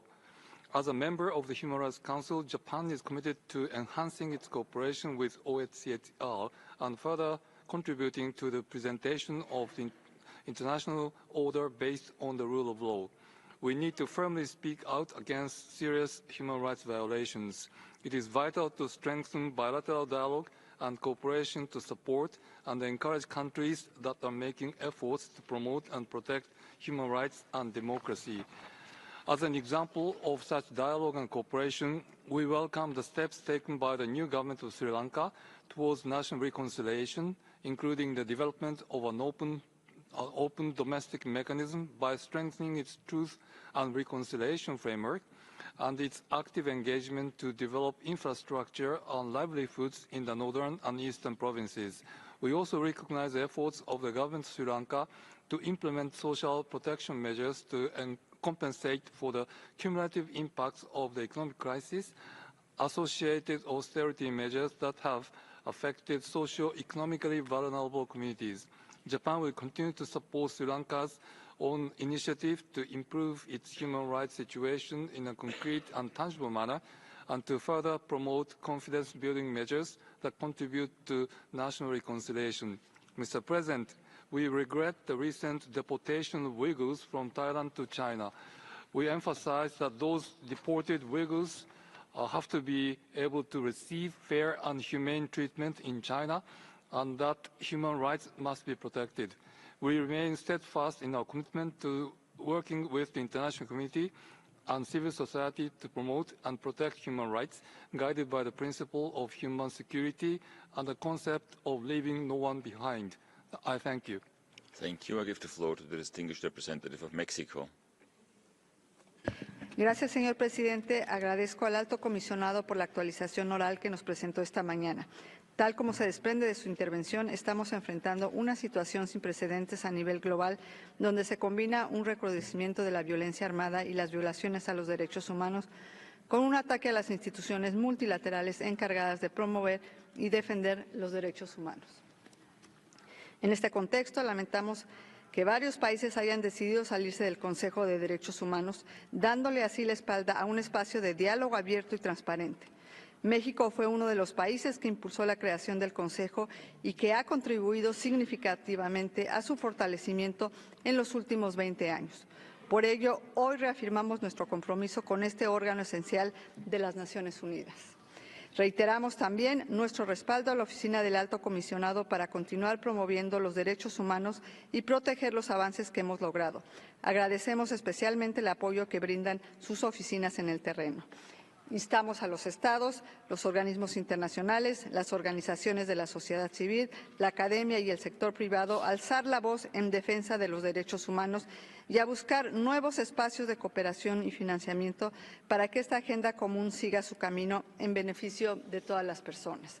Como miembros del Consejo, seguiremos promoviendo la igualdad de género, los derechos sexuales y reproductivos, la participación de mujeres y niñas y el combate contra la discriminación, incluyendo por motivos de orientación sexual e identidad de género. Defenderemos también los derechos de las personas migrantes que están bajo ataque y continuaremos promoviendo los derechos de los pueblos indígenas, los afrodescendientes, las personas con discapacidad, la niñez y las personas mayores. La voz de la comunidad internacional, de las Naciones Unidas, del Alto Comisionado y de los procedimientos especiales debe escucharse fuerte y claro. No aceptaremos retrocesos. Gracias, señor presidente. Merci. Je donne la parole au distingué représentant de l'Algérie. شكرا. يشكر وفد بلادي المفوض السامي على تقديم إحاطته حول أوضاع حقوق الإنسان في العالم. تأتي هذه الجلسة في وقت يواجه فيه عالم من العديد من المظاهر والتحديات التي اقترنت بمآسي إنسانية ناتجة خصوصا عن انتشار النزاعات المسلحة والاحتلال طويل الأمد كما هو الشأن في الأراضي الفلسطينية وإقليم الصحراء الغربية. كما تعرب الجزائر عن قلقها إزاء استمرار تفاقم الوضع الإنساني في الأراضي الفلسطينية المحتلة نتيجة حرب الإبادة الجماعية التي يمارسها الاحتلال الإسرائيلي منذ أكتوبر 2023 والتي لا تزال تبعاتها مستمرة رغم توصل جهود الوساطة الدولية إلى اتفاق وقف إطلاق النار.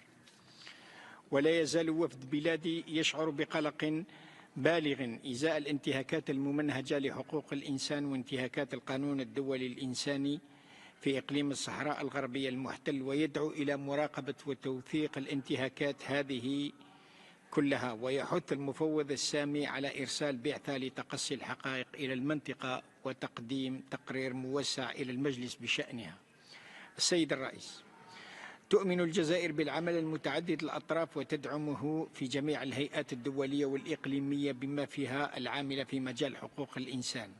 وفي هذا الإطار قدمت الجزائر الشهر الفارط بصفة طوعية تقرير منتصف المدة لآلية الاستعراض الدوري الشامل، واستقبلت كذلك السيد كليمون بول المقرر الخاص المعني بحرية التجمع السلمي وتكوين الجمعيات، والسيدة ماري لاولور المقررة الأممية الخاصة المعنية بالمدافعين عن حقوق الإنسان على التوالي في سبتمبر وديسمبر 2023. ولم يتوقف التزامنا عند هذا الحد، بل تم تجسيد توصيات المقررين الخاصين من خلال سن تعديلات خاصة في قانون العقوبات، حيث تم تعديل نص المادة 87 مكرر والمادة 96 من هذا القانون المتعلق بالجرائم الموصوفة إرهابية وتخريبية. كما تم المصادقة على مرسوم يحدد القواعد التنظيمية للمرصد الوطني للوقاية من التمييز وخطاب الكراهية ووضعه تحت وصاية الجمهورية رئيس الجمهورية وفيما يخص الطفولة التي تعد من أولويات السيد رئيس الجمهورية. Thank you. I give the floor to the distinguished representative of the Kingdom of the Netherlands. Thank you, Mr. President. The Kingdom of the Netherlands aligns itself with the EU statement and thanks the High Commissioner for his global update. Regarding the situation in Israel and the Palestinian territories, we refer to our statement delivered during the respective interactive dialogue with the High Commissioner. Mr. President, we are deeply concerned about the deportation of a group of Uyghur refugees by Thailand to China last week in disregard of the principle of non-refoulement. UN experts concluded that they are at real risk of torture or other punishment upon return, and we call on China to guarantee their rights. The systemic oppression of Afghan women and girls has long reached an alarming level. The future of Afghan society looks bleak when women and girls continue to be erased from public life. No steps toward normalization should be taken without significant improvement of their situation. We continue to urge Afghanistan to adhere to international human rights law, including CEDAW, and adhere utmost importance to accountability for any violations. The state of civic space in Venezuela continues to be a source of serious concern, particularly with regard to the recent adoption of the NGO law, which impacts freedom of association and the right to engage in public affairs. Critical or dissenting voices run a constant risk of persecution by the authorities. The Kingdom of the Netherlands calls on Venezuela to unconditionally release those arbitrarily detained and to uphold the human rights of all Venezuelans, particularly activists, journalists, human rights defenders, and members of the opposition. Mr. President, lastly, in Syria there are signs of hope, and we are grateful to see a real opportunity for a more peaceful and inclusive Syrian society, a society in which justice and accountability is served, and where people can finally rebuild their country in peace. A country with a vibrant civil society based on a functioning rule of law and human rights protection and promotion. I thank you. Thank you. I give the floor to the distinguished representative of the Gambia. Mr. President, the Gambia thanks the High Commissioner for Human Rights for the global update and reaffirms its unwavering commitment to the promotion and protection of human rights for all. We remain deeply concerned about the ongoing atrocities against civilians in the Democratic Republic of the Congo, Sudan, Myanmar, and in the occupied Palestinian territory, most especially. The widespread human rights violations, mass displacement, and systemic acts of violence against these populations demand urgent and sustained action. In particular, we are deeply alarmed by credible reports indicating that crimes amounting to genocide may be occurring in Myanmar and the occupied Palestinian territory, particularly in Gaza. As highlighted by various human rights organizations and legal proceedings, including the case of South Africa versus Israel before the International Court of Justice and the Gambia versus Myanmar, also before the ICJ, there is compelling evidence that inhuman acts have been committed as part of widespread or systemic attacks against civilian populations. These acts necessitated urgent preventative measures in accordance with international legal obligations. At a time of increasing global challenges, we emphasize the urgent need for multilateralism, accountability, and technical cooperation to support states in fulfilling their human rights obligations. Domestically, the Gambia continues to prioritize the rule of law, institutional reforms, and transitional justice to ensure that human rights remain central to national policies. The Council must remain impartial, effective, and responsive to grave human rights violations, ensuring that its mechanisms serve the cause of justice, accountability, and protection for all people. The Gambia stands firm in its commitment to a just and inclusive global human rights system underpinned by respect for human dignity, international law, and accountability. And I thank you. Thank you. I give the floor to the distinguished representative of Chile. Gracias, señor presidente. Agradecemos al Alto Comisionado la actualización global clara y contundente que nos presentó en el día de hoy. A 80 años de la creación de Naciones Unidas, no podemos sino observar con preocupación el escenario global al que nos enfrentamos. En este respecto, quisiéramos, por una parte, reiterar nuestro apoyo al mandato del Alto Comisionado y su oficina, que es innegable que hoy su función resulta más trascendental que nunca. Me gustaría detenerme en la necesidad de reforzar la interconexión entre los pilares de Naciones Unidas, específicamente entre el pilar de paz y seguridad y el pilar de derechos humanos. Como bien señaló el Alto Comisionado el día de hoy, debemos trabajar en construir una paz fundada en los derechos humanos. Y para construir dicha paz es necesario que las violaciones de los derechos humanos sean enfrentadas con un sistema de rendición de cuentas efectivo y robusto, donde la impunidad no sea una opción y los Estados puedan avanzar en procesos de justicia transicional reales. Debemos actuar de manera colectiva y coordinada para prevenir violaciones de derechos humanos, investigar y sancionar a los responsables y brindar asistencia y reparación a las víctimas. Coincidimos plenamente con la libertad de prensa, la independencia judicial y las elecciones periódicas libres y democráticas son pilares fundamentales para la protección y promoción de los derechos humanos. La falta de las mismas socava la confianza de la ciudadanía en las instituciones, polariza la sociedad y debilita la capacidad del Estado para garantizar la seguridad, la justicia y el bienestar ciudadano. En dicho contexto, destacamos la necesidad de respetar los espacios que los propios países creamos para discutir los temas de derechos humanos, con independencia de si por momentos ello resulta inconveniente. Por ello, consideramos muy lamentable que 2 países que están bajo análisis en el ítem 2 hayan decidido retirarse de este Consejo. La participación activa y constructiva de los Estados en el Consejo de Derechos Humanos es esencial para fortalecer su eficacia y legitimidad, así como resguardar la arquitectura internacional que nos ha dado marcos normativos claros y equitativos para resguardar la dignidad humana durante las últimas 8 décadas. Muchas gracias. Thank you. I give the floor to the distinguished representative of Albania. Thank you, Mr. President. We thank the High Commissioner for the update and express our unwavering support for his office. A few days before, we marked the 3-year anniversary of Russian full-scale aggression of Ukraine, which has inflicted immense suffering on Ukrainian people. We condemned the deliberate Russian attacks on civilians and critical infrastructure, use of torture, arbitrary detention, children abduction, sexual and gender-based violence, and violation of international law. Albania remains steadfast in its support for Ukraine and will continue to advocate for peace and stability in the region. The ceasefire in Gaza is an enormous relief. We must now be fully implemented. All hostages need to be released and permanent end of hostility should be ensured. Albania is committed to a comprehensive, just and lasting peace based on the two-state solution. We are witness of significant political and social changes that are undergoing in Syria. The recent fall of Bashar al-Assad regime and the creation of the new transition government is the first step towards a successful political transition. We call on all parties to work for a peaceful and inclusive solution to the conflict. We are now on the 4th year of Taliban's takeover of power, and the situation in Afghanistan has been deteriorating. The systematic oppression of women and girls, the shrinking of civil space, and the marginalization of minorities are alarming developments that require full attention of the international community. We welcome the progress made by the International Criminal Court and other international bodies in seeking justice for crimes committed against Afghan women and girls.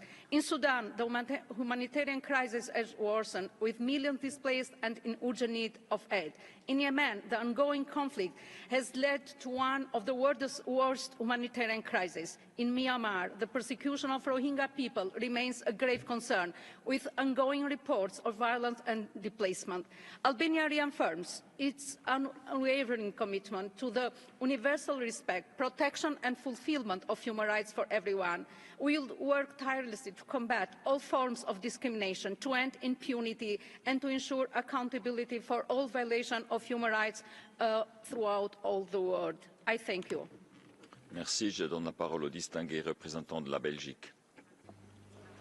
Merci, Monsieur le Président. Les droits humains et l'état de droit sont les fondements de nos sociétés. Leur mise en œuvre et le respect de ces droits permettraient de résoudre les nombreuses crises décrites par le haut-commissaire. Comme il l'a indiqué, en se basant sur les faits, la redevabilité et un socle de valeurs, leur effet préventif est indéniable. La Belgique reste une fervente partisane de l'indépendance du Haut-Commissariat et du rôle du Haut-Commissaire, auquel nous réitérons notre plein soutien. Nous soutenons le renforcement de la présence du bureau du Haut-Commissaire sur le terrain. Avec près de 50% du personnel déployé hors du siège, une présence est assurée au plus près des bénéficiaires dans plus de 90 localisations. Nous appelons également tous les pays à coopérer pleinement avec le Haut-Commissariat, ses représentants sur le terrain, ainsi qu'avec l'ensemble de ces mécanismes.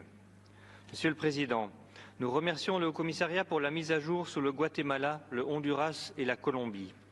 Comme lui, nous accueillons positivement l'élan renouvelé pour la mise en œuvre de l'accord de paix en Colombie, ainsi que les progrès constatés en matière d'espace civique. Nous regrettons que le retrait américain mette en péril la viabilité de ces projets, ainsi que d'autres partout dans le monde. Je souhaite réitérer aussi l'importance que mon pays attache à l'espace civique et au rôle de la société civile dans nos travaux et au sein de chacun de nos États. Comme évoqué par le Haut-Commissaire, il s'agit d'un élément essentiel pour garantir les fondements démocratiques, notamment en Syrie. À ce titre, nous condamnons en Géorgie les actes de violence à l'encontre de manifestants pacifiques, de représentants des médias et d'hommes politiques. Nous appelons également les autorités tunisiennes à mettre fin à l'intimidation, aux persécutions politiques et aux mauvais traitements. Enfin, la Belgique s'associe pleinement avec la déclaration du Danemark, notamment en ce qui concerne la Russie. Nous condamnons fermement la guerre d'agression qu'elle mène à l'encontre de l'Ukraine, de même que la répression interne accrue qui y est associée. Je vous remercie. Thank you. I give the floor to the distinguished representative of the Maldives. Mr. President, the Maldives thanks the High Commissioner for the comprehensive reports presented to this Council. We recognize the critical link between human rights and climate change, as highlighted by the High Commissioner. Having led the efforts to recognize the right to a clean, healthy and sustainable environment, the Maldives continue to advocate for its operationalization at both national and international levels. We also share the High Commissioner's commitment to addressing the human rights implications of digitalization. The Maldives is navigating the challenges and opportunities of the digital age, while maximizing its potential for development. Through the Digital Maldives program, we are equipping youth with the skills to excel in the digital economy, fostering innovation and economic diversification. Efforts are also being undertaken to safeguard customer rights, reinforcing data privacy and security. Recognizing the pivotal role of the High Commissioner's Office in advancing the global human rights agenda, the Maldives reaffirms its unwavering commitment to its mandate and the work of the Human Rights Council. We recently completed the second periodic review of ICCPR submitted our second periodic report under the Convention Against Torture. Our commitment remains firm as we prepare for the upcoming reviews of CRC, CERD, CRPD, and the fourth cycle of the Universal Periodic Review this year. Mr. President, the Maldives echoes the concerns over the worsening human rights situation in the occupied Palestinian territory, particularly in Gaza. We stand in solidarity with the Palestinian people in their legitimate pursuit of self-determination and call for an independent sovereign state of Palestine based on the pre-1967 borders with East Jerusalem as its capital. Thank you. Thank you. I give the floor to the distinguished representative of Ghana. Thank you, Mr. President. Ghana commends the High Commissioner for his bold leadership on human rights and accountability. We believe that the strong voice of the High Commissioner remains critical in upholding basic human rights during these turbulent times of geopolitical tensions, polarization, armed conflicts, and a deteriorating climate crisis.